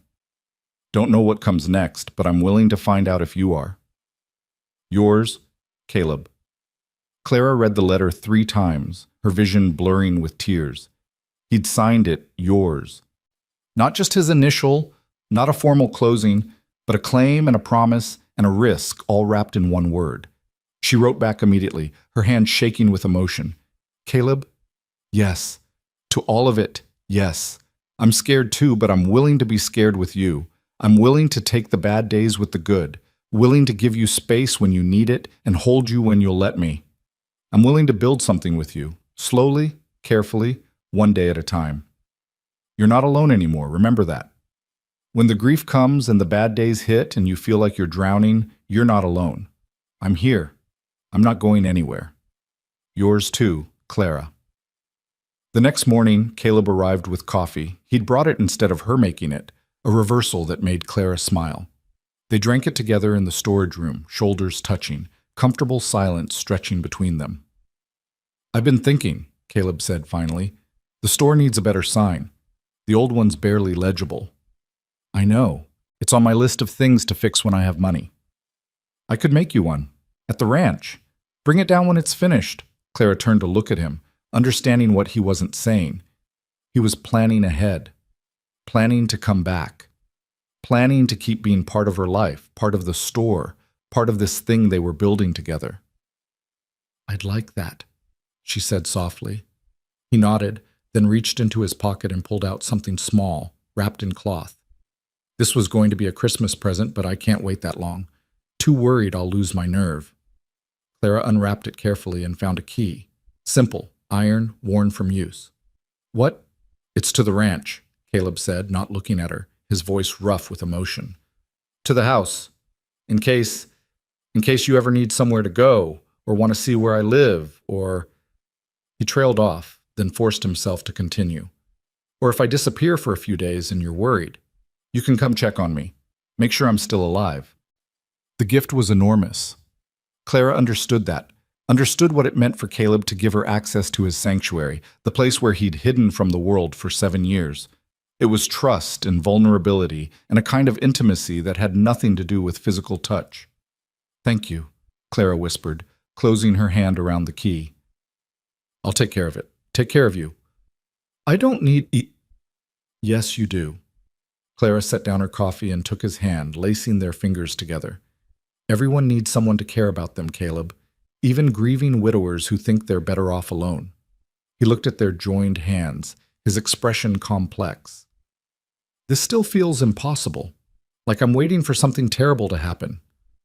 Maybe something terrible won't happen. Maybe we'll just be happy. I don't remember what that feels like. Then we'll learn together. Clara squeezed his hand. One day at a time, remember?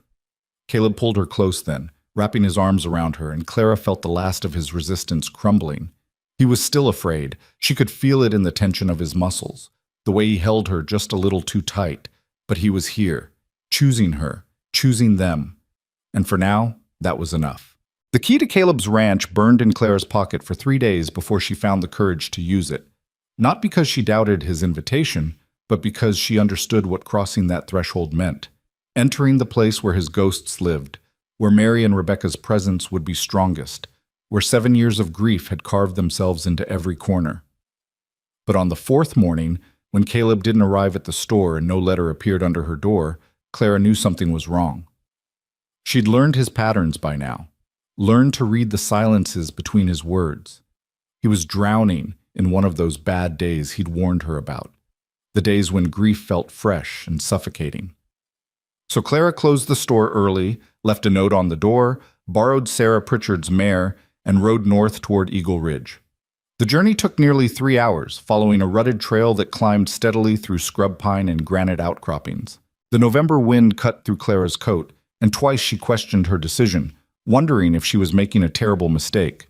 But the image of Caleb alone in his grief, convinced he had to face it by himself, kept her moving forward. The ranch appeared suddenly around a bend, a small house built of weathered logs, a barn that had seen better days, a corral holding a single horse. Smoke rose from the chimney, so Clara knew he was there, but no one came out to greet her as she dismounted and tied the mare to the fence. Clara stood in the yard for a long moment, the key heavy in her hand, gathering her courage. Then she climbed the 3 steps to the porch and knocked. No answer. She knocked again, harder. "Caleb? It's Clara. I'm coming in." Still nothing. Clara fitted the key into the lock, her heart pounding, and pushed open the door. The interior was dim, just firelight from the hearth casting shadows across a single large room that served as kitchen, dining area, and sitting room. Caleb sat at the table, his back to the door, a bottle of whiskey in front of him and a piece of paper in his hands. He didn't turn when she entered, didn't acknowledge her presence at all. Clara closed the door quietly and approached slowly, giving him time to object.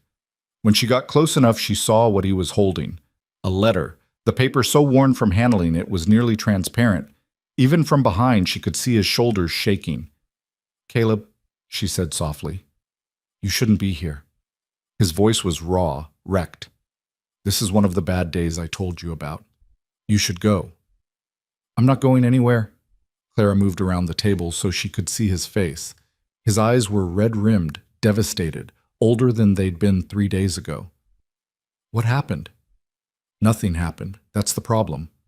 He set down the letter carefully, like it might shatter. "I woke up this morning and couldn't remember Rebecca's laugh. Tried for an hour, but it's just gone. And if I can't remember her laugh, what else am I forgetting? What else is slipping away while I'm busy pretending I can move on?" Clara's throat tightened. She pulled out the chair beside him and sat down, close enough to touch, but not touching, giving him space. "Tell me about her, about Rebecca." "What's the point? She's dead. Has been for 7 years. Talking about her won't bring her back." "No, but it might help you remember her laugh." Clara reached out slowly and took his hand. He didn't pull away. "I never knew my parents well enough to forget them, but I imagine if I did, I'd want someone to help me hold on to the memories. So tell me, what was she like?" Caleb stared at their joined hands, his jaw working. For a long moment, Clara thought he'd refuse. Then haltingly, he began to speak. "She was 2 years old, had Mary's blonde hair and my eyes. Loved horses. Used to stand at the corral fence for hours watching them, making up stories about where they'd go if they could run away." His voice cracked. "She called me Papa. Not Pa or Daddy, but Papa, because Mary thought it sounded refined. And her laugh, when I could remember it, it was like bells. High and clear and absolutely joyful, like the whole world was wonderful and she couldn't contain her happiness. She sounds beautiful. She was perfect." Caleb's hand tightened on Clara's. "And when she got sick, when the fever came, I wasn't even here. I was 300 miles away driving cattle because we needed the money. Mary sent letters saying Rebecca had a cold, nothing serious, but by the time the letters reached me, they were already dead. Both of them. Gone before I even knew to worry. That's not your fault. Isn't it?" He finally looked at her, and the anguish in his eyes nearly broke Clara's heart. "I chose that cattle drive, chose money over being home. If I'd been here, maybe I could have gotten the doctor faster. Maybe I could have saved them. Or maybe you would have died too," Clara interrupted firmly. "Cholera doesn't care about good intentions or love or how badly you want to save someone. It kills. That's what it does. And you being there wouldn't have changed that. You don't know that. Neither do you. But what I do know is that torturing yourself for 7 years won't bring them back. It just steals more life from you, and I don't think Mary would want that." Caleb laughed bitterly. "Everyone always says that. Mary wouldn't want you to suffer. But Mary's not here, is she? She doesn't get a say in what I do with my grief." "No, she doesn't. Clara shifted closer, her other hand joining the first, holding his hand between both of hers. But you do. You get to choose, Caleb. Keep drowning in the past or start swimming towards something new. And before you say it's betraying them, it's not. Remembering Rebecca's laugh, telling stories about her, keeping her alive in your heart while also living your own life, that's not betrayal, that's love. I'm afraid, he whispered, afraid that if I let go of the grief, even a little bit, I'll lose them completely. The pain is all I have left of them. That's not true. Clara squeezed his hand. You have memories, you have love, you have the life they would have wanted for you. The pain isn't honoring them, Caleb. It's just pain. He pulled his hand free and stood abruptly, walking to the fireplace, putting distance between them. Clara watched him stand there, shoulders rigid, fighting some internal battle she couldn't help him with. The letter I was reading, he said finally, not turning around. Mary wrote it 3 weeks before she died. She was pregnant again. We didn't know yet, but she must have suspected. She wrote about the future, about the children we'd have, about growing old together on this ranch. She was so happy, Clara, so full of plans and dreams. And I read that letter, and all I can think is that she died believing those dreams would come true. She died not knowing that everything she hoped for would turn to ash. She died loved, Clara said quietly. She died knowing her husband adored her, that her daughter was safe and cared for. In her last moments, she had that. Not the future she'd planned, but the love she'd built. That's not nothing, Caleb. He turned then, and Clara saw tears on his face, the careful control he always maintained finally cracking. I don't know how to let go. Then don't. Clara stood and crossed to him, wrapping her arms around him, holding him as he finally, truly broke. Don't let go. Just make room. Room for the grief and the love and the memories, and also room for me. Room for us. Room for whatever comes next. Caleb buried his face in her shoulder and wept. Not the quiet, controlled grief Clara had seen hints of, but deep, wrenching sobs that shook his entire body. 7 years of holding it together, of trying to be strong, of suffering alone. It all poured out of him while Clara held on, whispering reassurances she wasn't sure he could hear. When the storm finally passed, Caleb pulled back slightly, wiping his face with his sleeve. I'm sorry. You shouldn't have to see me like this. Where else would I be? Clara cupped his face, forcing him to look at her. This is what being together means, remember? The good days and the bad. Today's a bad day. I'm still here. Why? The question was barely audible. Why would you want this? Want me? Because underneath all this grief, you're a good man, a kind man. A man who saves strangers and writes letters in the dark and builds shelves for a woman he barely knows because it's the right thing to do. Clara's thumb traced his cheekbone, wiping away lingering tears. Because when you look at me, I feel seen in a way I've never felt before.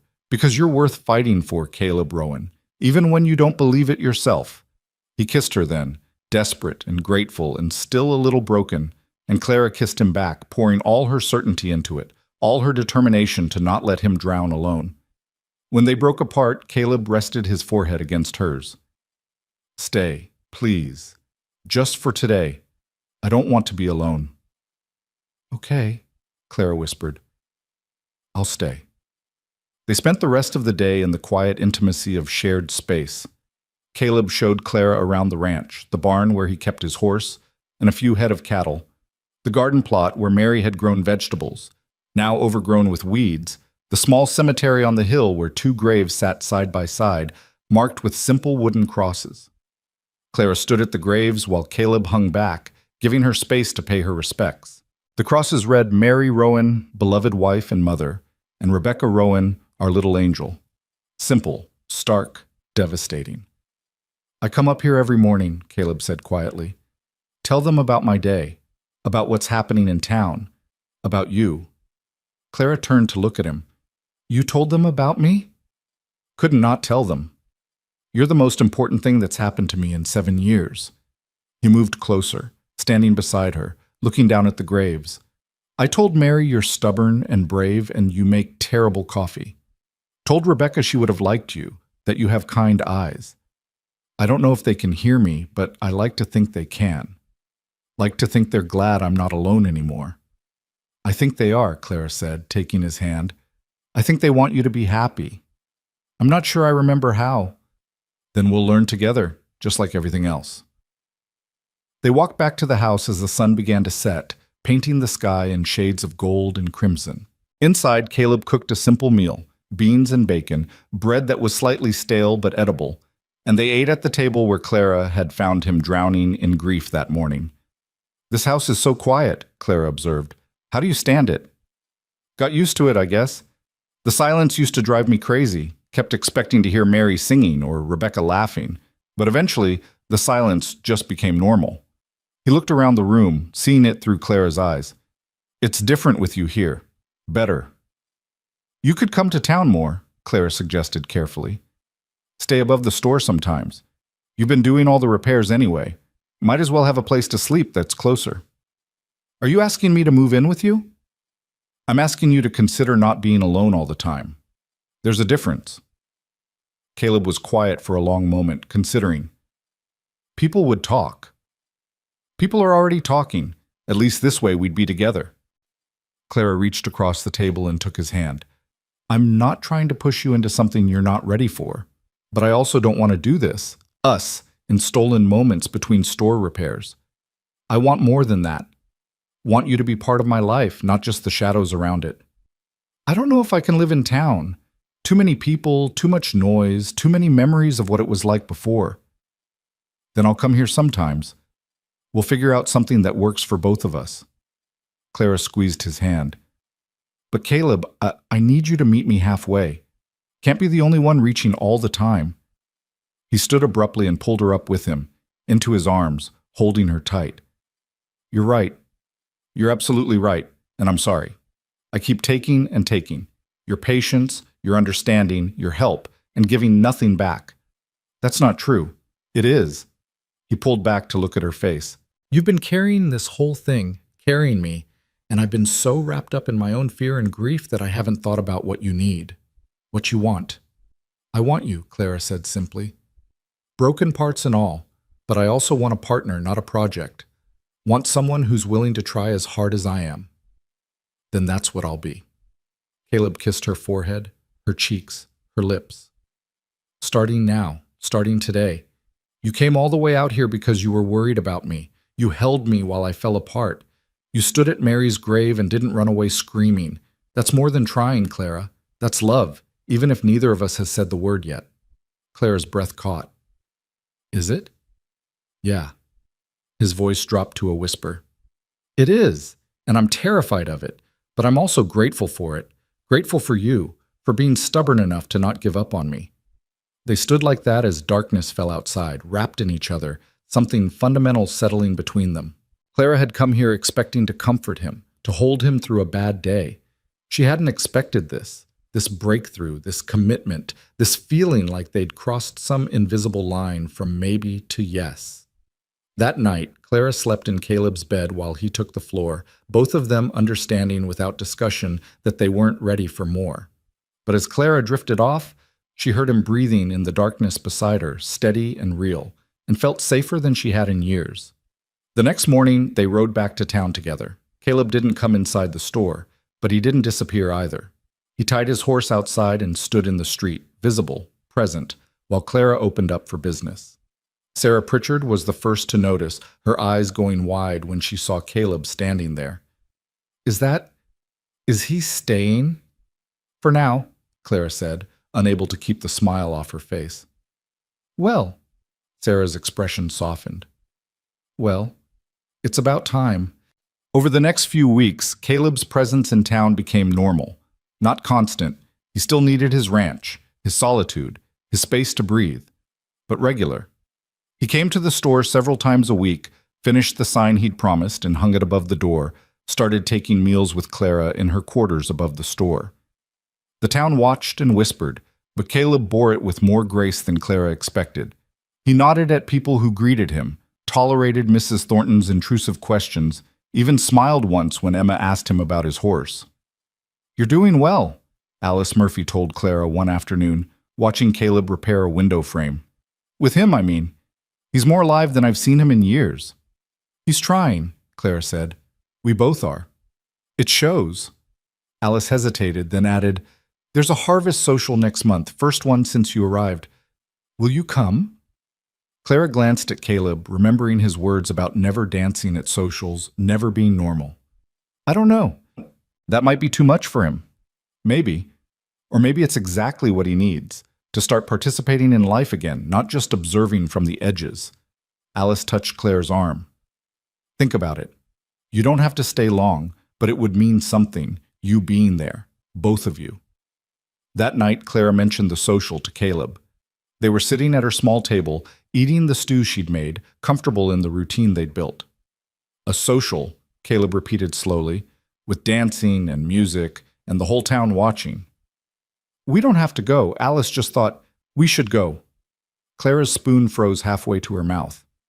What? We should go, Caleb said again, more firmly this time.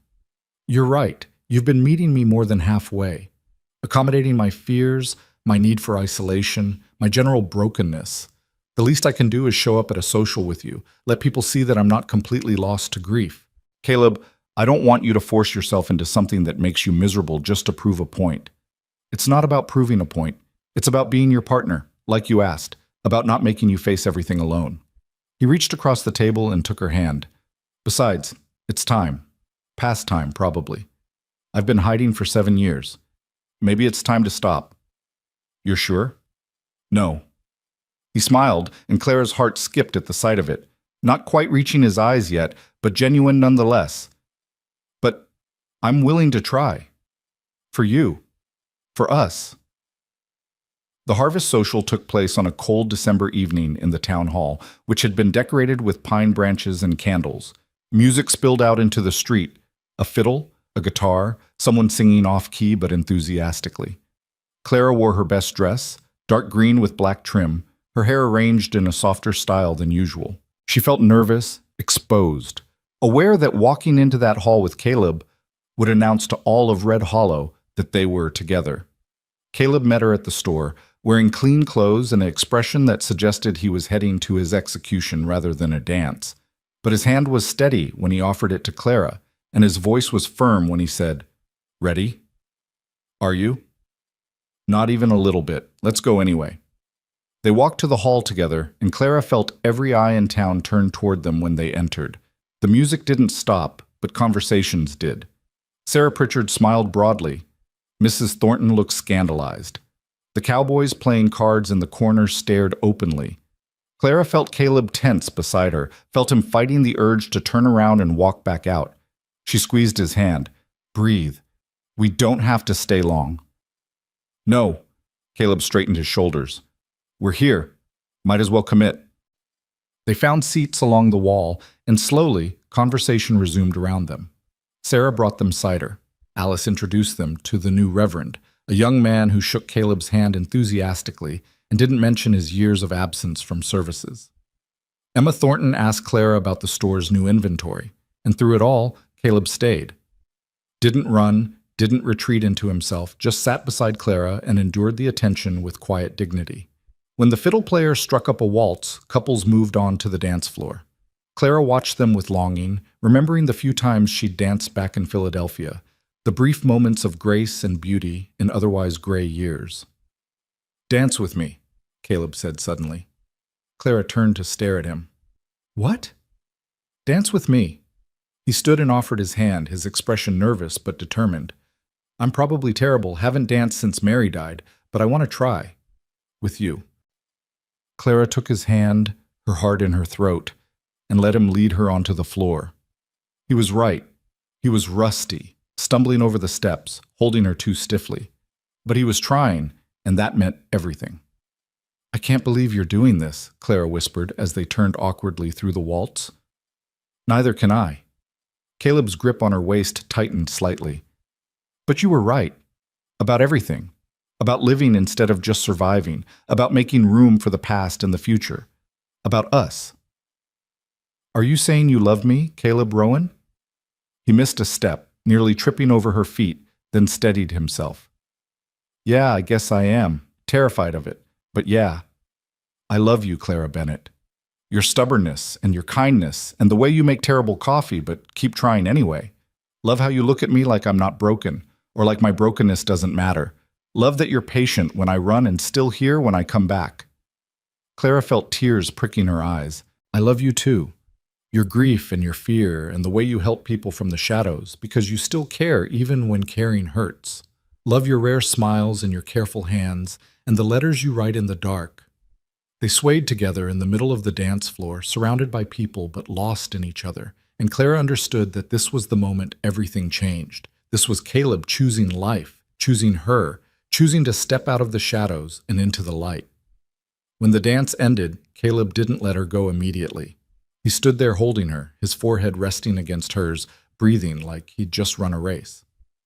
Thank you, he whispered, for not giving up on me, for seeing something worth saving. Always, Clara whispered back. I'll always see it. See you. They left the social early, but they'd stayed long enough for Red Hollow to see that Caleb Rowan was stepping back into life, long enough to claim each other publicly, without shame or hesitation. As they walked back through the cold December night, Clara felt Caleb's hand warm in hers and knew they'd crossed another threshold. The worst was behind them. The fear, the resistance, the careful distance. What lay ahead was still uncertain, still frightening in its own way, but they'd face it together. And that made all the difference. Winter came to Red Hollow with a vengeance 3 days after the harvest social, bringing snow that turned the world white and silent. Clara woke to find the store's windows frosted over, ice crystals forming delicate patterns on the glass. She wrapped herself in a shawl and went downstairs to light the stove, her breath misting in the cold air. The letter was waiting on the counter, as it had been every morning for weeks now. But these letters were different than the early ones, warmer, more personal, filled with small observations about his day and questions about hers. Clara smiled as she unfolded it, recognizing the handwriting that had become as familiar as her own. Clara, snow's here. Roads will be bad for a few days. I'm writing in anyway because I promised to finish the new shelves, and because a day without seeing you feels wrong now. Strange how quickly you become necessary to someone's life. I'll bring firewood. Your stack out back won't last through a hard freeze. See, Clara pressed the letter to her chest, warmth spreading through her despite the cold. 4 months ago, she'd been alone in Philadelphia with nothing but a failing seamstress business and no prospects.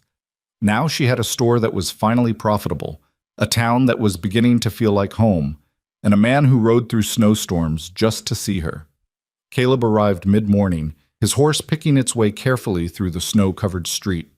He tied the animal under the overhang where it would be sheltered, then hauled in armloads of firewood, stacking it neatly by the back door. Snow clung to his hat and coat, melting slowly in the store's warmth. You didn't have to come in this weather, Clara said, pouring him coffee that was, she had to admit, still terrible, despite weeks of practice. Yes, I did. Caleb wrapped his hands around the cup, warming them. Roads are only going to get worse. If I didn't come today, might be a week before I could get back to town. And that would bother you? He looked at her over the rim of the cup, those blue eyes steady and sure. Yeah, it would. They worked together through the morning, Clara managing the few customers brave enough to venture out in the snow, while Caleb built shelves in the storage room. The rhythm they'd developed over the past weeks felt natural now, comfortable silences punctuated by easy conversation, hands brushing in passing, stolen kisses when no one was watching. But Clara could sense something different in Caleb today. A tension in his shoulders, a distraction in his work. Twice she caught him staring at nothing, his hand still on whatever task he'd been doing, his expression troubled. What's wrong? She finally asked, bringing him fresh coffee in the storage room. Nothing's wrong. Caleb. Clara set down the cup and touched his arm. I can tell when something's bothering you. Talk to me. He set down his hammer and turned to face her fully. It's December 9th. Clara waited, not understanding the significance. Rebecca's birthday. She would have been 9 years old today. His voice was rough, painful. And I woke up this morning, and my first thought wasn't about her. It was about you, about getting to town to see you. And then I remembered what day it was, and I felt... He stopped, struggling with the words. I felt guilty, like I was betraying her by being happy. Clara's heart ached for him. She took his hands, holding them between her own. You're not betraying her by being happy. She was your daughter, Caleb. She'd want you to be happy. How do you know? She was 2 years old when she died. She didn't want anything except horses and peppermint sticks and for me to tell her stories at bedtime. His hands tightened on Clara's. I'm forgetting her, Clara. Little by little, she's slipping away. And now I have you, and I'm happy, and it feels like I'm leaving her behind. You're not forgetting her. You're just learning to carry her memory differently. Clara moved closer, wrapping her arms around him. Love doesn't run out, remember? Your heart made room for me. That doesn't mean there's less room for Rebecca. Then why does it feel like there is? Because grief lies to us, tells us that moving forward means abandoning the past. But that's not true. Clara pulled back to look at his face. Tell me about her birthday. What would you have done if she were alive? Caleb was quiet for a long moment, remembering. Mary would have baked a cake. Chocolate, because Rebecca loved chocolate. We would have given her presents, probably something horse-related, knowing our daughter. And at night, after she was asleep, Mary and I would have sat on the porch and talked about how fast she was growing, how soon she'd be too old for dolls and make-believe. Then let's honor that. Clara squeezed his hands. Let's close the store early. You and me will do something to remember her. Not grieve her, remember her. Celebrate who she was. How? She's been dead 7 years. There's nothing left to celebrate. There's everything left to celebrate. Clara's voice was firm. She existed, Caleb. She was loved and wanted, and she brought joy into the world for 2 years. That matters. That's worth remembering. After a moment, Caleb nodded slowly. Okay, what did you have in mind? They closed the store at noon, hanging a sign that Clara hoped wouldn't lose her too many customers. Then they bundled up against the cold and walked to the small cemetery on the hill beyond town, their boots crunching through fresh snow. Rebecca's grave looked peaceful under its white blanket. Clara stood back while Caleb knelt beside it, brushing snow from the wooden cross, his movements tender. Hey, baby girl, he said softly. Happy birthday. You'd be 9 today. Probably tall like your mama. Probably still horse crazy, knowing you. His voice cracked. I brought someone to meet you. Her name's Clara. She runs your grandfather's store now. She's special, Rebecca. I think you'd like her. Think you'd tell her stories about the horses you imagined, the adventures you made up. Clara felt tears streaming down her face, but she didn't wipe them away. This moment was sacred, private, a father introducing his living love to his dead daughter. I'm trying to be happy again, Caleb continued, trying to live instead of just surviving. It's hard, and it feels wrong sometimes, like I'm leaving you and Mama behind. But Clara says I'm not. Says there's room for all of it, the grief and the love and the memories and the future. I'm choosing to believe her. He stood slowly, snow clinging to his knees, and reached for Clara's hand. She took it, stepping forward to stand beside him at the grave. Rebecca, Clara said quietly, feeling foolish but also somehow right. I never met you, but your father talks about you. About your laugh and your imagination and how much you loved horses. I promise I'll take care of him. I'll remind him to eat when he forgets, hold him when the bad days come, love him even when he's difficult. And I promise I won't try to replace your mother. No one could do that.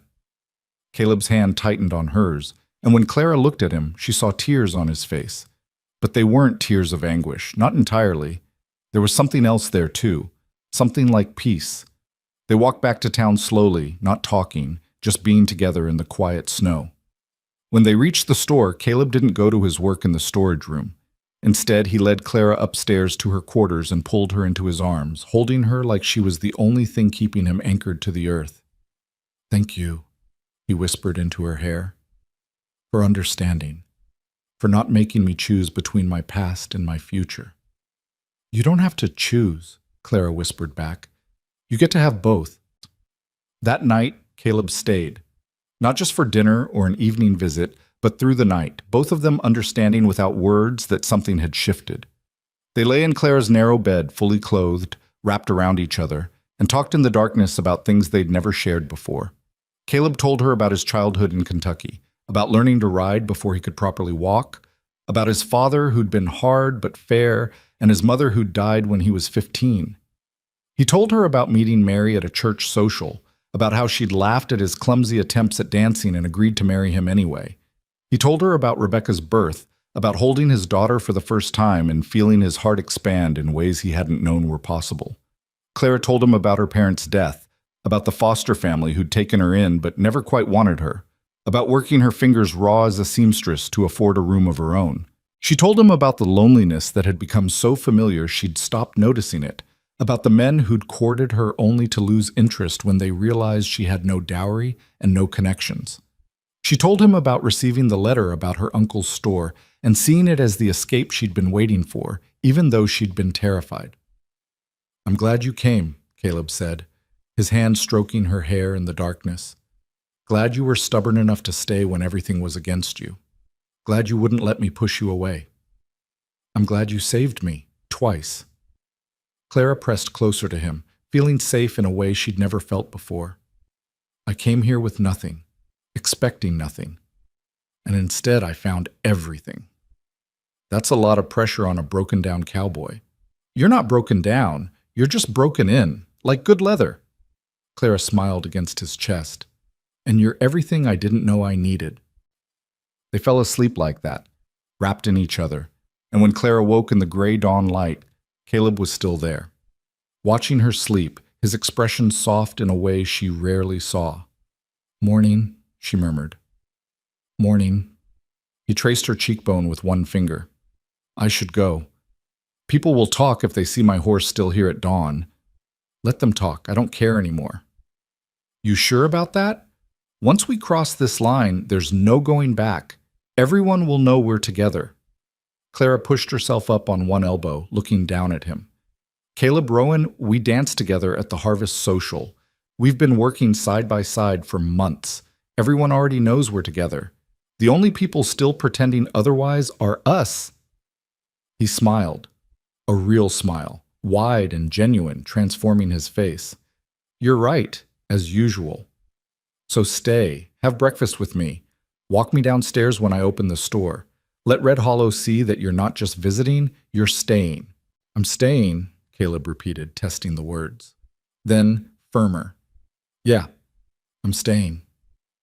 Over the next few weeks, Caleb's presence in Clara's life became constant.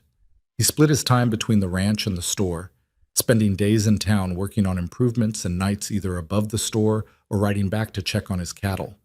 People stopped staring, stopped whispering. Caleb and Clara became simply part of Red Hollow's landscape, as natural as the mountains beyond town. But not everyone was pleased. Clara was sweeping the store's front step one afternoon when 3 men rode up, hard-looking men with guns on their hips and trouble in their eyes. The leader, a broad-shouldered man with a scar cutting through his left eyebrow, dismounted and approached her. "This Bennett's General Goods?" he asked, his voice rough as gravel. "It is. Can I help you?" "Hope so. Name's Jack Carver. These are my brothers, Tom and Sam." "We're looking for work. Ranch hand work, cattle driving, whatever's available. Thought maybe your man might know of something." Clara's hand tightened on the broom handle. Something about these men set her teeth on edge, though she couldn't say exactly what. "My man?" "Caleb Rowan. Heard he's been spending time here. Heard he used to run cattle drives before he turned hermit." Jack Carver's smile didn't reach his eyes. "Thought maybe he'd know who's hiring." "I can ask him," Clara said carefully, "but I can't promise anything." "You do that." Carver tipped his hat, the gesture somehow mocking. "We'll be at the saloon if he wants to talk. And miss? Tell him we remember him from the old days. Tell him Jack Carver's back in Montana." They rode off, leaving Clara with a sick feeling in her stomach. She found Caleb in the storage room, building yet another shelf, and told him about the visitors. The color drained from Caleb's face. "Jack Carver's here, in Red Hollow? You know him?" "Yeah, I know him." Caleb set down his tools, his hands shaking slightly. "He rode on the same cattle drives I did, back before Mary died. He was trouble then, violent, unpredictable, always picking fights. Last I heard, he'd gotten himself arrested for rustling cattle down in Wyoming. Thought he'd be in prison for years." "He's not in prison. He's at the saloon, asking about work." Clara moved closer, alarmed by Caleb's reaction. "What's wrong? Why do you look like you've seen a ghost?" "Because Jack Carver isn't here looking for work. He's here for something else." Caleb paced the small space, agitated. "The bank robbery. Back in October, when you first arrived. 3 men robbed the bank, killed the clerk, got away with $5,000. They never caught them." Clara's stomach dropped. "You think—" "I think Jack Carver was one of those men, and I think he knows I saw him." The memory came flooding back. The chaos in the street, Caleb pulling her to safety, bullets flying. Clara hadn't seen the robbers clearly, their faces hidden by bandanas. But Caleb had been in the middle of it, had been facing the street when they'd run out. "Did you see him?" Clara asked. "During the robbery?" "I don't know. Everything happened so fast and I was focused on getting you safe. But if Jack thinks I can identify him—" Caleb stopped, his expression grim. "Clara, you need to understand something. Jack Carver is dangerous. He's killed before. If he thinks I'm a threat to him, he won't hesitate to eliminate that threat. Then we tell the sheriff, right now." "And say what? That I maybe saw him during a robbery 4 months ago? That I have a feeling he was involved? That's not enough for an arrest, Clara. It's barely enough for an investigation." Caleb pulled her close, his voice urgent. "But it's enough for Jack to decide I'm too dangerous to leave alive." Fear clawed at Clara's throat. "So what do we do?" "We're careful. You don't go anywhere alone. I stay close, and we hope Jack and his brothers move on before anything happens." But Caleb's expression suggested he didn't believe that would happen.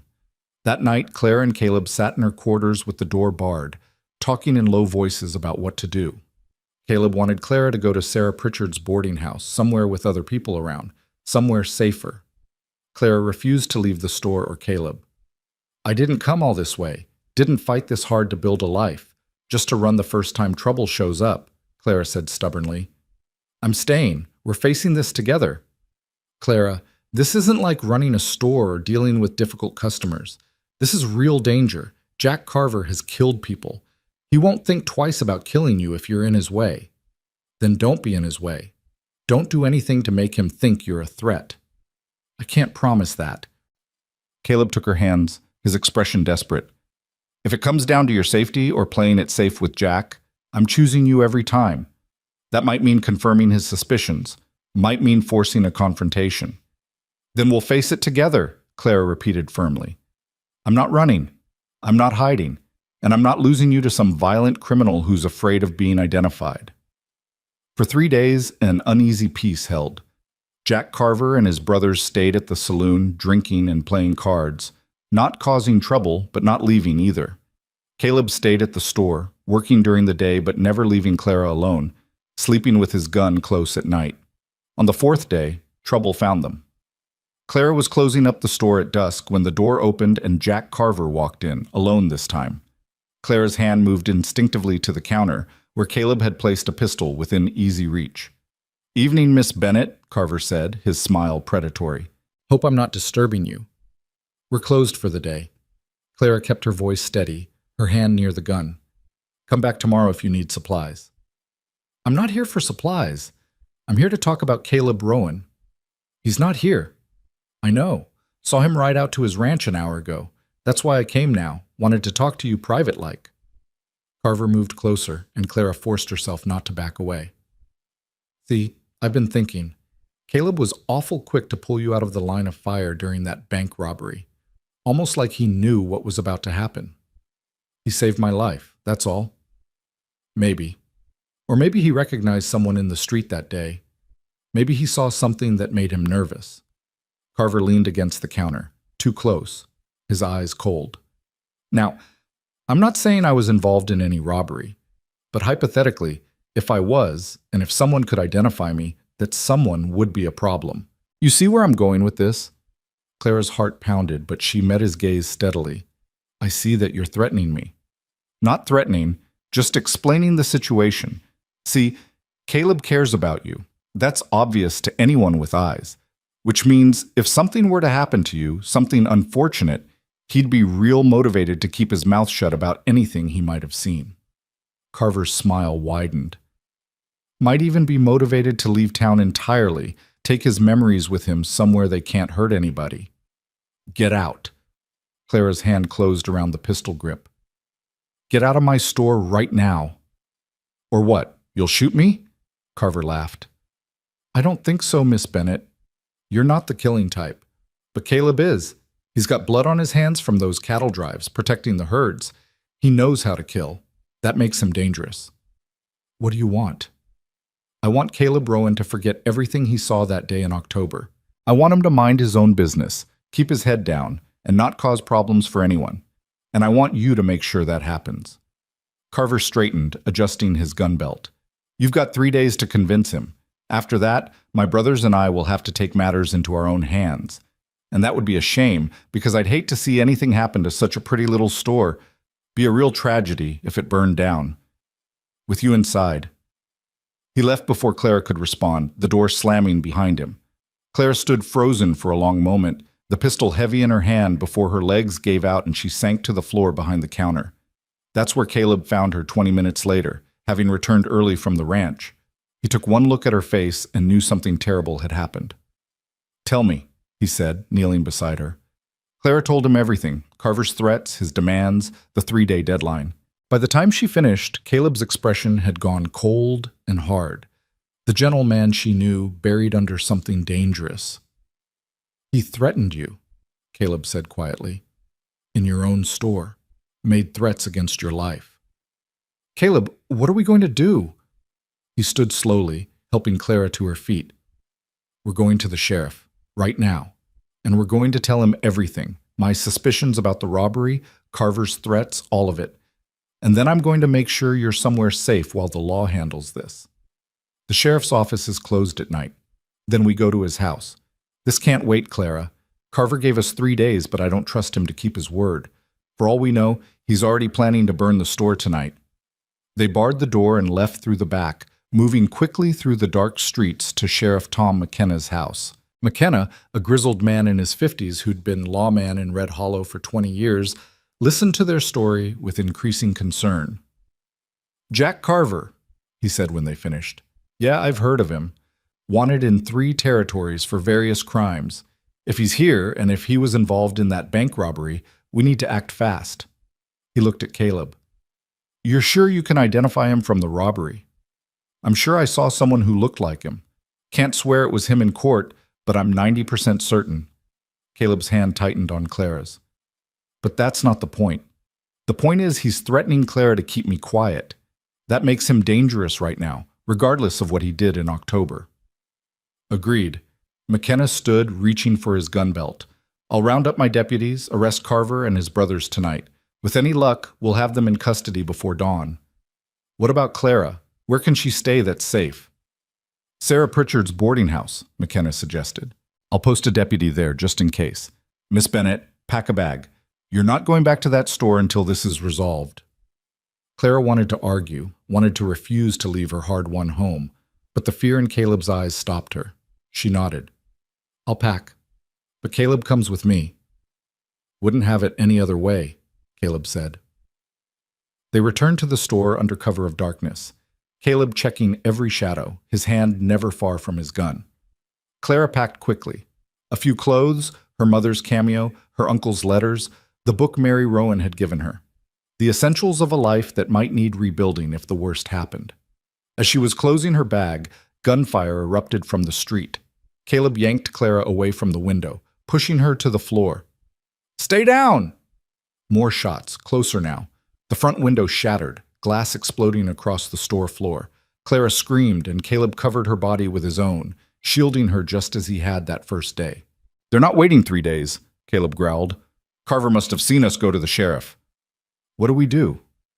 We survive. Caleb drew his pistol, his expression grim. Stay behind the counter. Don't move unless I tell you to. He positioned himself at the broken window, looking out into the street. Claire could see shapes moving in the darkness. 3 men, spreading out, surrounding the store.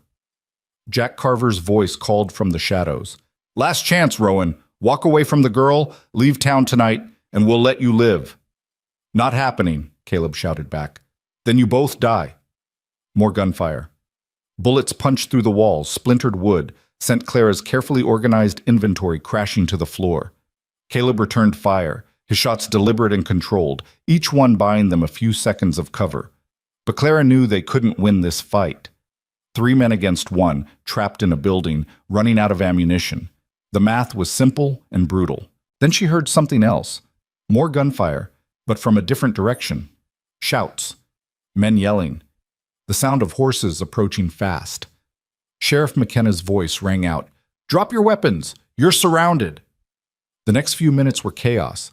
More shooting, men running, the sheriff's deputies closing in. Clara stayed behind the counter where Caleb had told her to, her hands over her ears, praying to anything that would listen, that Caleb wouldn't be hit. Finally, silence fell. Caleb lowered his gun slowly, then turned to Clara. "Stay there.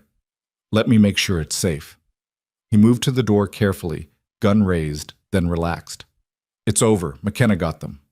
Clara stood on shaking legs and stumbled to the window. In the street, illuminated by torches, Jack Carver and his brothers were being shackled by deputies.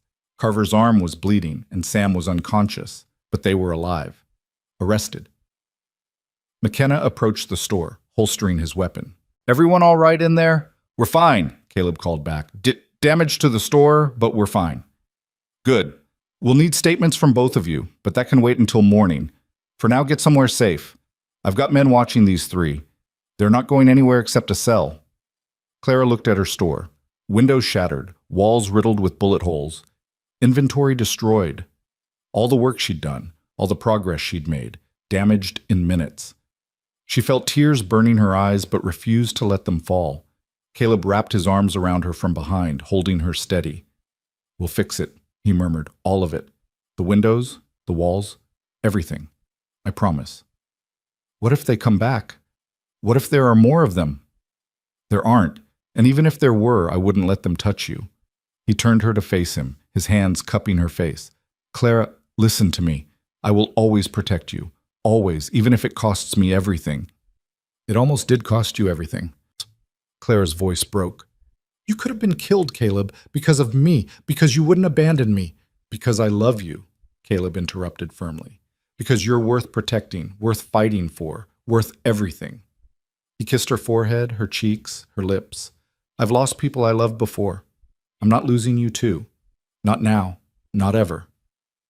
Clara clung to him, letting herself shake, letting the fear finally surface now that the danger had passed. They stood like that in the ruined store, wrapped in each other, survivors of another battle. "Marry me," Caleb said suddenly. Clara pulled back to stare at him. "What?" "Marry me." He said it again, louder, more certain. "I know it's not romantic, proposing in a shot-up store with deputies carting criminals away outside. But I almost lost you tonight, Clara. Almost watched you die because of my past, my choices, my inability to just forget things. And all I could think while bullets were flying was that I wanted more time with you. Wanted a lifetime with you. Wanted to stop wasting days being afraid and just claim what we have. Caleb, I love you. I love your strength and your stubbornness and the way you refuse to give up on anything, including me. I love how you make terrible coffee and still bring it to me every morning. I love that you rode out to my ranch alone because you were worried about me. I love that you stood up to Jack Carver, that you wouldn't leave your store even when I begged you to." His voice dropped to a whisper. "Marry me, Clara. Let me spend whatever time I have left making you happy." Clara felt tears streaming down her face, but she was smiling. Yes, of course, yes." Caleb kissed her then, deep and desperate and full of promises, while outside the deputies led away the men who'd tried to destroy them. And Clara understood that this was what she'd been searching for all her life. Not safety or comfort or an easy path, but this. Love that was worth fighting for. Love that survived bullets and grief and fear. Love that chose to stay even when leaving would be easier. They'd build a life together, repair the store, make a home, face whatever came next as partners. And it would be enough. More than enough. It would be everything. They spent that night at Sarah Pritchard's boarding house, neither of them able to sleep despite exhaustion pulling at their bones. Clara lay in the narrow guest bed while Caleb sat in the chair beside her, his gun within reach, watching the window as if Jack Carver might materialize from the darkness, despite being locked in the sheriff's cell. "You should rest," Clara whispered sometime past midnight. "Can't. Every time I close my eyes, I see you on that floor with bullets flying." His hand found hers in the darkness. "See you dying because I couldn't protect you fast enough." "But I didn't die. We're both here. We're safe." This time, Caleb's voice was rough with emotion. "But what about next time? What if there's someone else from my past, someone else who sees me as a threat? What if my trying to be happy just puts you in danger over and over?" Clara sat up, reaching for him in the darkness. "Caleb Rowan, don't you dare. Don't you dare use this as an excuse to push me away." "I'm not." "You are. I can hear it in your voice. You're already building walls, already convincing yourself that loving me is dangerous, that I'd be safer without you." She found his face, cupped it between her hands. "But I wouldn't be safer. I'd just be alone. And I've been alone long enough." "Clara, you asked me to marry you. In a bullet-riddled store with criminals being arrested outside, you asked me to marry you. And I said yes. Did you mean it, or were you just caught up in the moment?" "I meant it." The words came quickly, fervently. "Every word." "Then stop trying to protect me by leaving. The only way you can protect me is by staying." Clara pulled him closer until their foreheads touched. "We survived tonight because we were together, because you were there, fighting for me, and I was there, trusting you. That's how this works, Caleb. We face the danger together, or we don't face it at all." He kissed her then, soft and gentle and full of surrender. "You're right.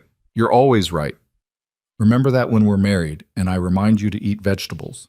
Despite everything, Caleb laughed. Actually laughed. The sound rusty but real. "Deal." They dozed fitfully until dawn, then returned to the store to assess the damage in daylight. It looked worse than Clara remembered. Windows shattered, walls pocked with bullet holes, merchandise destroyed, years of careful work undone in minutes of violence. But the structure was sound. The roof Caleb had repaired held firm. The shelves he'd built stood straight. The foundation, both literal and metaphorical, remained intact. "We can fix this," Caleb said, surveying the destruction. "It'll take time and money, but we can fix it." "How much time? How much money?" Clara felt despair creeping in despite her determination. "I've barely been profitable for a month. I don't have savings for this kind of repair." "Then we'll get creative." Caleb wrapped an arm around her shoulders. "I've got some money saved, not much, but enough to order new windows. And I can do most of the repair work myself. That's free except for materials.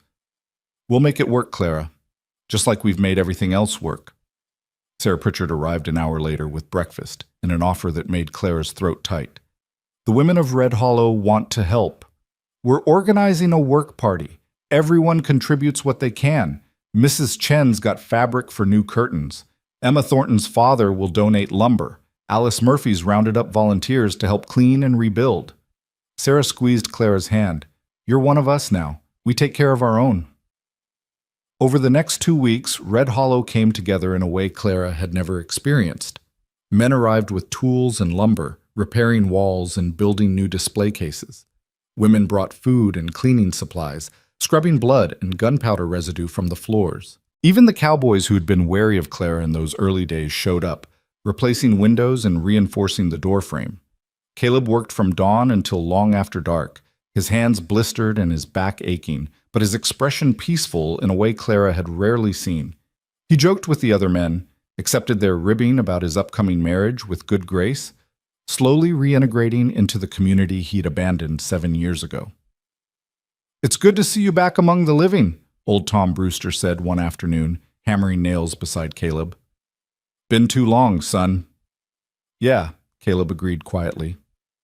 "It has been." Clara watched from the doorway, her heart full.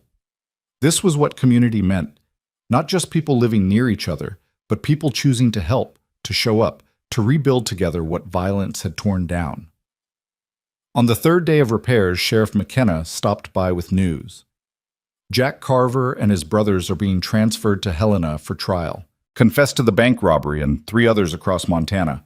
They'll hang, most likely. He looked at Caleb seriously. "Your testimony was crucial. Thank you for being willing to come forward." "Will there be retaliation?" Clara asked, fear spiking. From other gang members? Not likely. The Carver brothers worked alone, and they weren't well liked even among criminals. You should be safe. McKenna tipped his hat. But if you're worried, I can keep a deputy posted nearby for a few weeks. That won't be necessary, Caleb said, his arm coming around Clara's waist. I'll be here, and I'm not going anywhere. After McKenna left, Clara leaned into Caleb's embrace. You meant that, didn't you? About not going anywhere. Yeah, I'm done running, done hiding. This is home now. You're home. He pressed a kiss to her temple. Besides, someone needs to make sure you don't burn down the rebuilt store with your terrible cooking. I don't cook in the store. Give it time. You'll find a way. By Christmas week, the store was not just repaired, but improved. New windows let in more light. Reinforced walls provided better insulation. The display cases Caleb had built were more attractive than the old ones. And Clara's inventory, painstakingly reordered and organized with help from Alice Murphy, looked professional and inviting. It's beautiful, Clara whispered, standing in the doorway on Christmas Eve, looking at what they'd built together. Better than before. Like us, Caleb said from behind her.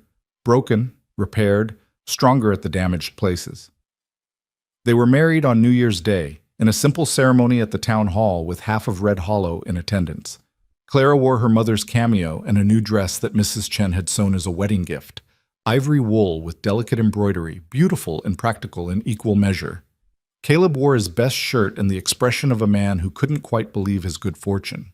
The ceremony was brief, the vows traditional, but when Caleb slipped a simple gold band onto Clara's finger, she felt the weight of everything they'd survived to reach this moment. The bullets and grief, the fear and loneliness, the slow, painful work of learning to trust again. All of it had led here, to this man and this life and this choice they were making together. I love you, Caleb whispered as they kissed to seal their marriage, his voice thick with emotion. My brave, stubborn wife. I love you too, Clara whispered back. My broken, beautiful husband. The reception that followed was loud and chaotic and exactly right. Someone played fiddle while couples danced. Sarah Pritchard had organized a feast that covered 3 tables. Emma Thornton caught the bouquet and blushed furiously when the new schoolteacher smiled at her. And through it all, Caleb and Clara stood together, his arm around her waist, her hand in his, neither quite able to believe they were allowed to be this happy. Did you ever imagine this? Clara asked as they danced, her head on his shoulder.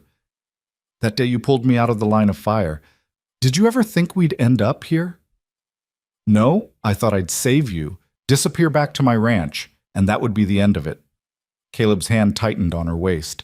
Thought I was done with happiness, done with connection, done with everything except surviving. And then you wouldn't let me disappear. Wouldn't accept the distance I tried to maintain, just kept pushing and refusing to give up until I had no choice but to let you in. Sorry about that. Don't be. Best thing that ever happened to me was you being too stubborn to take no for an answer. They spent their wedding night in the quarters above the store, the same space where Clara had read Caleb's letters by lamplight, where they drunk terrible coffee and slowly learned each other's hearts. It felt right, starting their marriage here, where their story had begun. Are you nervous? Caleb asked as they climbed the stairs hand in hand. Terrified, Claire admitted, but also happy. Is that strange? No. He pulled her close once they were inside, his hands gentle on her face. It's perfect. We're allowed to be both, scared and happy, uncertain and sure, all at the same time. That's what being human means. Being human with you is better than being anything alone. They made love slowly, carefully, both aware that this was new territory requiring patience and trust. Caleb was gentle, attentive, making sure Clara felt safe every moment. And Clara, who'd spent so many years alone and untouched, learned that intimacy could be beautiful when it was built on love rather than obligation.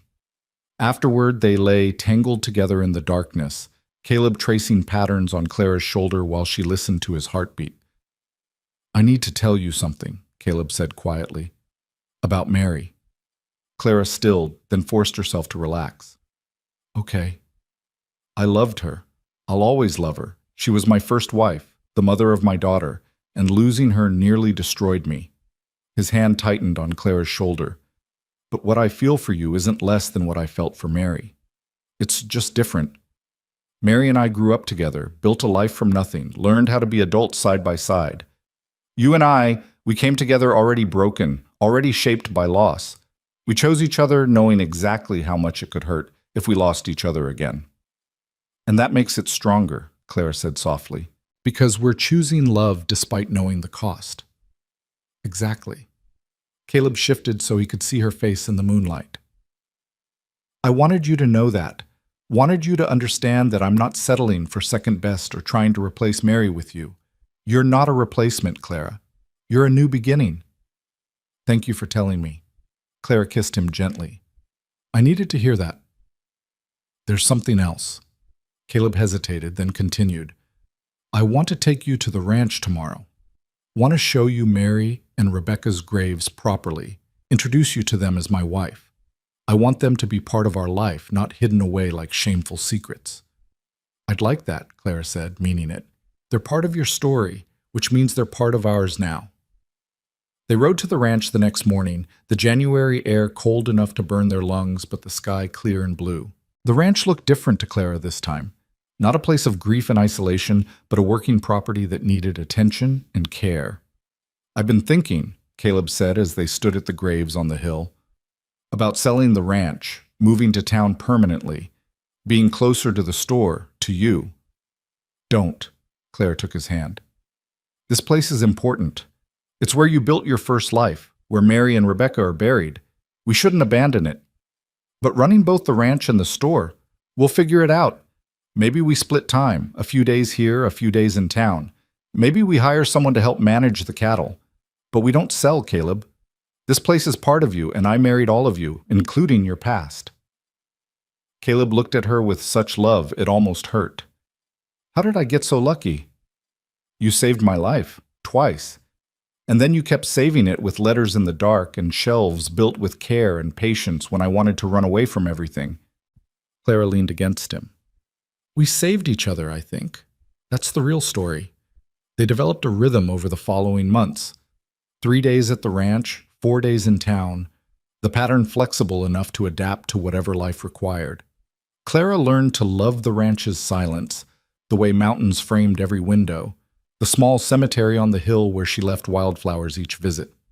Caleb learned to love the store's controlled chaos, the satisfaction of a profitable day, the way Clara's face lit up when a long-awaited shipment arrived. But the true test came in April, when Clara realized she was pregnant. She sat on the bed in their ranch house bedroom, staring at the signs her body had been showing for weeks, the missed monthly courses, the morning nausea, the exhaustion that pulled at her by mid-afternoon. She should have been joyful, should have been excited. Instead, she felt terror gripping her heart. What if something went wrong? What if she died like Mary had, leaving Caleb to face that loss again? What if the baby died, and they had to bury another small grave on the hill? Caleb found her sitting there, tears streaming down her face, and understood immediately. Clara, are you? I'm pregnant, she whispered, and I'm terrified. He crossed the room in 3 strides and pulled her into his arms, holding her while she shook. It's okay. We'll get through this. What if I die? What if something happens like it did with Mary? It won't. You can't promise that. Childbirth kills women all the time, especially out here where doctors are scarce and… Clara. Caleb cupped her face, forcing her to look at him. Listen to me. Yes, childbirth is dangerous. Yes, things can go wrong, but we're going to do everything possible to make sure they don't. We'll find the best doctor in Montana. We'll have Sarah Pritchard and Alice Murphy there to help. And I'll be right beside you every moment, fighting for you, just like I did when those bullets were flying. You're not scared? I'm terrified, he admitted. Terrified of losing you, terrified of losing another child, terrified of everything that could go wrong. But I'm also hopeful. Hopeful that we get to bring a life into this world together. Hopeful that I get to be a father again, to have another chance at the joy Rebecca brought me. Can we be both? Scared and hopeful at the same time? Clara thought about that, about how their entire relationship had been built on being multiple things at once, broken and healing, afraid and brave, grieving and loving. Yeah, We can be both. Then that's what we'll be, together. They told Red Hollow the news carefully, aware that everyone would remember what had happened to Mary. But instead of fear, Clara found support. Sarah Pritchard immediately appointed herself Clara's guardian, showing up with tonic for nausea and advice about resting. Alice Murphy brought books on childbirth and child-rearing. Mrs. Chen sewed baby clothes. Even gruff Tom Brewster, who still owed Clara money, brought a hand-carved cradle. "For the little one," he said gruffly. "Figured you'd need it." As Clara's belly grew through summer and into fall, Caleb became increasingly protective. He wouldn't let her lift anything heavy, insisted she rest every afternoon, rode to Helena himself to find the best doctor willing to come to Red Hollow for the birth. "You're being ridiculous," Clara told him one evening in September, watching him rearrange the store inventory so nothing required her to reach high shelves. "I'm pregnant, not dying." "I know, He stopped, hands on a crate of supplies. "I can't lose you, Clara. I've lost too much already. And if being overprotective is what it takes to keep you safe, then I'm going to be the most overprotective husband in Montana." "That's sweet, but also slightly annoying." Clara waddled over to him. She'd reached the stage where walking normally was impossible. "I need you to trust that I'm strong enough for this, that we're going to be okay." "I'm trying." "Try harder." But she softened the words with a kiss. "And maybe stop rearranging the store every week. The customers are getting confused." Labor came on a cold November morning, exactly 1 year after Clara had first held the key to Caleb's ranch in her palm. The pains started before dawn, and by the time the sun rose, Clara was gripping Sarah Pritchard's hand and trying not to scream. "It's normal," Sarah kept saying. "Everything's normal. The doctor's on his way. Just breathe." Caleb paced outside the bedroom like a caged animal, his face gray with fear. Alice Murphy finally grabbed him by the shoulders. "She's going to be fine. Women do this every day. Clara's strong. She'll get through it." "Mary was strong too," Caleb said hollowly. "And she died." "Mary had cholera. Clara doesn't. Clara has a good doctor, experienced women helping her, and you right here fighting for her. It's different, Caleb. Trust that." But trust was hard when Clara's screams echoed through the building, when hours passed with no progress, when the doctor's expression grew concerned. Caleb finally pushed past Sarah into the bedroom, ignoring protests, and went to Clara's side. "I'm here," he said, taking her hand. "I'm right here." "Caleb?" Clara's voice was weak, exhausted. "Promise me, if something goes wrong, promise you'll take care of the baby." "Nothing's going wrong." "Promise me." "I promise. But you're going to be fine. You're going to hold our baby, and we're going to raise this child together, and you're going to live to be 90 years old and die in your sleep surrounded by grandchildren." His voice broke. "You're not leaving me, Clara. I won't let you." "That's not—" Another contraction cut off her words, and Clara screamed, squeezing Caleb's hand hard enough to bruise. The doctor worked quickly, efficiently, and finally, a baby's cry split the air, small and furious and alive. "It's a boy," the doctor announced, wrapping the infant in a clean blanket. "Healthy boy with good lungs." "Clara?" Caleb's eyes were still on his wife, watching her face for signs of distress. "Clara, talk to me." "I'm okay," she whispered. "Tired, but okay. Can I see him?"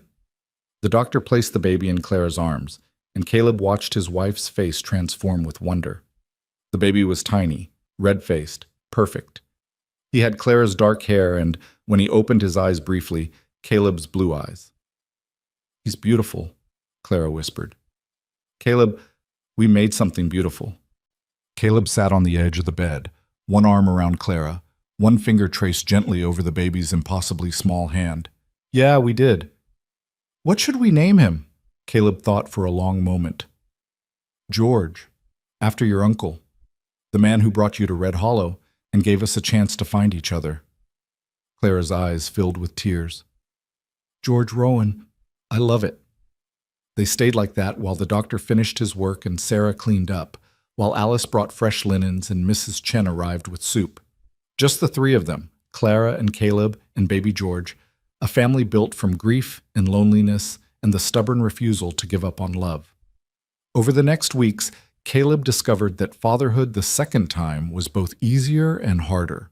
Easier because he remembered the basics: how to change diapers, how to soothe a crying baby, how to function on almost no sleep. Harder because every milestone reminded him of Rebecca, of what he'd lost, of the daughter who never got to grow up. But Clara helped him through it, just as he'd helped her through her fears. They talked about Rebecca often now, told George stories about his sister he'd never meet, made sure the past stayed alive while building their future. "Do you think she'd like him?" Caleb asked one night, rocking George while Clara tried to sleep. Do you think she'd be happy she has a brother?" "I think she'd love him," Clara said from the bed. "And I think she'd be proud of you for being brave enough to try again, for choosing love even though you knew how much it could hurt. Some days I still can't believe this is real, that I have you, have George, have a life again instead of just existence." "Believe it." Clara reached for his hand. "This is real. We're real. And we're going to be okay." The years that followed were full in the way lives should be. Busy and chaotic and occasionally difficult, but rich with love. The store thrived under Clara's management, becoming the most successful business in Red Hollow. Caleb split his time between the ranch and the store, eventually hiring a young cowboy named Jack Morrison to help manage the cattle.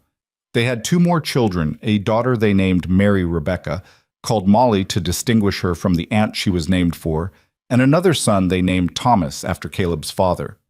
The quarters above the store became too small, so they built a proper house on land between the town and the ranch, a place where all their worlds could coexist. George grew tall and strong, with his mother's stubbornness and his father's quiet competence. He loved horses like his sister Rebecca had, and Caleb taught him to ride on the same trails where he'd once ridden alone with his grief. Molly was bright and talkative, keeping everyone entertained with her endless questions and observations. She looked like Mary, Clara's mother-in-law, whom she'd never meet, and sometimes Caleb would see his daughter laugh and be transported back to happier times. Thomas was the peacemaker, the one who smoothed over conflicts and found compromise. He loved the store, loved helping his mother with inventory and talking to customers, and Clara knew he'd probably take over the business someday. On their 10th anniversary, Caleb and Clara rode up to the cemetery on the hill where Mary and Rebecca were buried. They brought wildflowers, as they did every visit, and stood hand in hand looking at the graves. "I still talk to them," Caleb admitted. "Tell them about the kids, about how the store's doing, about how you burned dinner last week trying a new recipe." "I didn't burn it. It was just a little charred." "Clara, the smoke cleared out half the town." She laughed, leaning against him. "Do you think they mind? That you're happy with someone else?" "No. I think they're glad I found you. Glad I didn't spend the rest of my life alone and grieving." Caleb wrapped both arms around her. "I think Mary would like you, would appreciate how you don't let me wallow, how you push me to be better than I think I can be. And Rebecca would love having siblings, having a house full of noise and chaos instead of just ghosts." "I hope so." Clara looked at the graves, at the wooden crosses they'd replaced with stone markers years ago. "I hope they know we haven't forgotten them, that they're still part of our family, even though they're not here." "They know." Caleb kissed the top of Clara's head. "And they're proud of us. I'm sure of it." As Red Hollow grew and changed over the years, Caleb and Clara became fixtures in the community, the couple who'd survived tragedy and violence, who'd chosen each other despite every reason not to, who'd built something beautiful from broken pieces. People told their story to newcomers, embellishing it slightly each time until it became legend. The cowboy who rode into town each day, leaving letters for the woman he loved in secret. The Eastern girl who refused to give up on a dying store or a broken man. The bullets and grief, the fear and courage, the slow, painful work of healing. But Caleb and Clara knew the real story was simpler and more complex than legend allowed. It wasn't about dramatic gestures or perfect love. It was about showing up every day, about writing letters when words were too hard to speak aloud, about building shelves and fixing roofs and holding each other through bad days, about making room in a wounded heart for new love without forgetting old losses. It was about choosing over and over to try.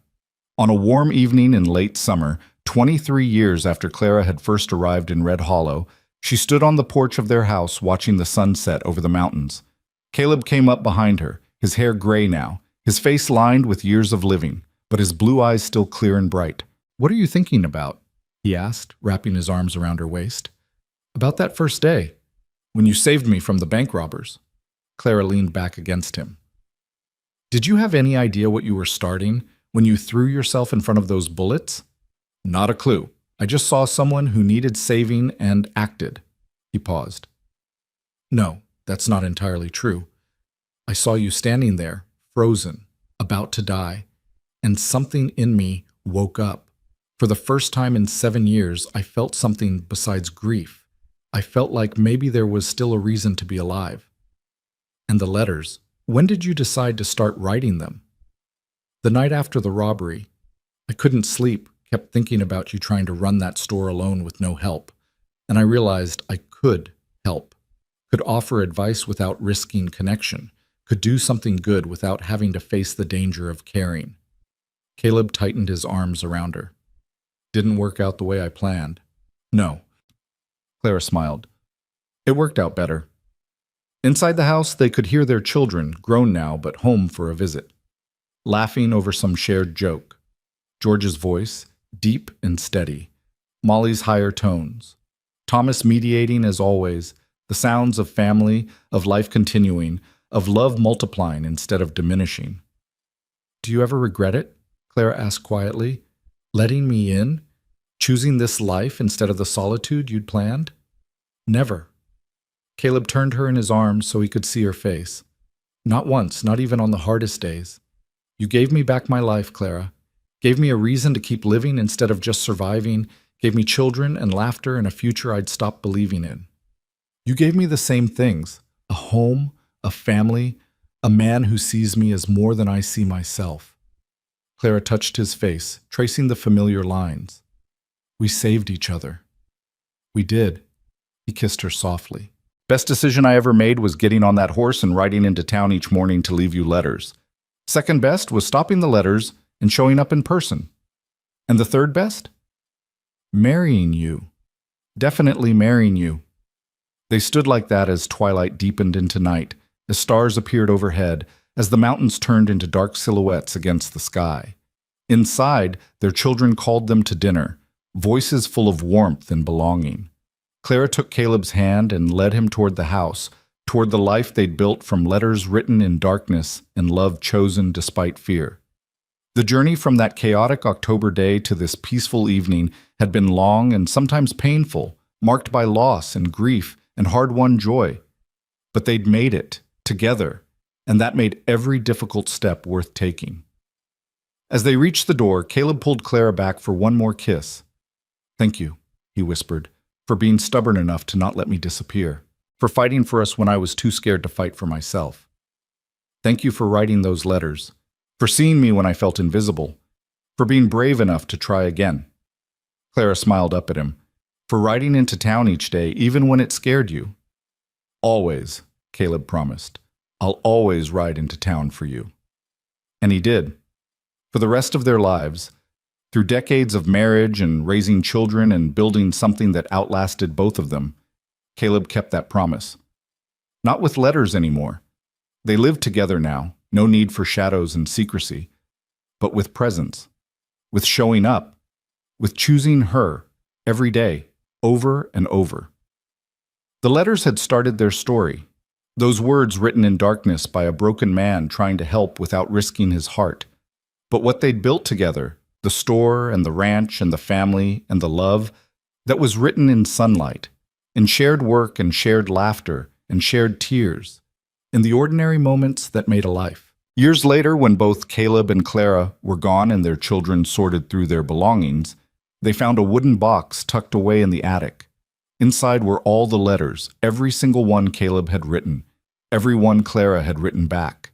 Yellowed with age, the ink fading, but the words still clear.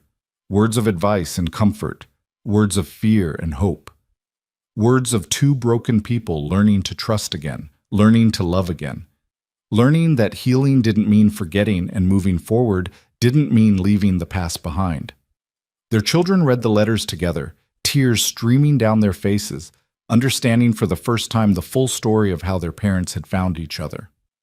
Understanding that love wasn't just the easy moments or the grand gestures, it was the daily choice to show up, to try, to write one more letter, ride one more mile, build one more shelf, hold on through one more difficult day. George, now gray-haired himself with children of his own, held up the first letter his father had written. "The leak in your roof is above the back corner," he read aloud. "Patch it before the next rain, or you'll lose half your inventory." "So practical," Molly said, smiling through tears. "So like Papa." "But also so caring," Thomas added. He could have ignored Mama's struggle, could have stayed hidden at the ranch. But he chose to help, chose to reach out even when it scared him. They bundled the letters carefully, preserving them for future generations. A love story written in darkness and brought into light. A testament to the power of choosing connection over isolation, of choosing hope over fear, of choosing to try even when failure seemed certain. And in Red Hollow, where the store still stood after all these years, now run by Thomas and his children, people still told the story. Of the cowboy who rode into town each day, leaving letters for a woman he loved in secret. Of the stubborn Eastern girl who refused to accept help from shadows. Of bullets survived and grief transformed and love that conquered fear. The details changed with each telling, became embellished and mythologized. But the heart of the story remained true. Two broken people found each other in a dying town at the edge of nowhere, found healing in each other's wounds, found strength in each other's weakness, found love in the last place either expected to find it, and they built something that lasted, something that mattered, something that proved that it's never too late to start living, never too late to choose love, never too late to believe in the possibility of happiness after loss. All because a cowboy chose to write a letter instead of walking away. All because a woman chose to push when told to let go. All because two people, scared and scarred and certain they were too broken to be fixed, decided to try anyway. That was the real story. That was what mattered. Not the grand gestures or the dramatic moments, but the daily choice to show up for each other. The letters written in darkness that led them both into light. And in the end, that choice changed everything.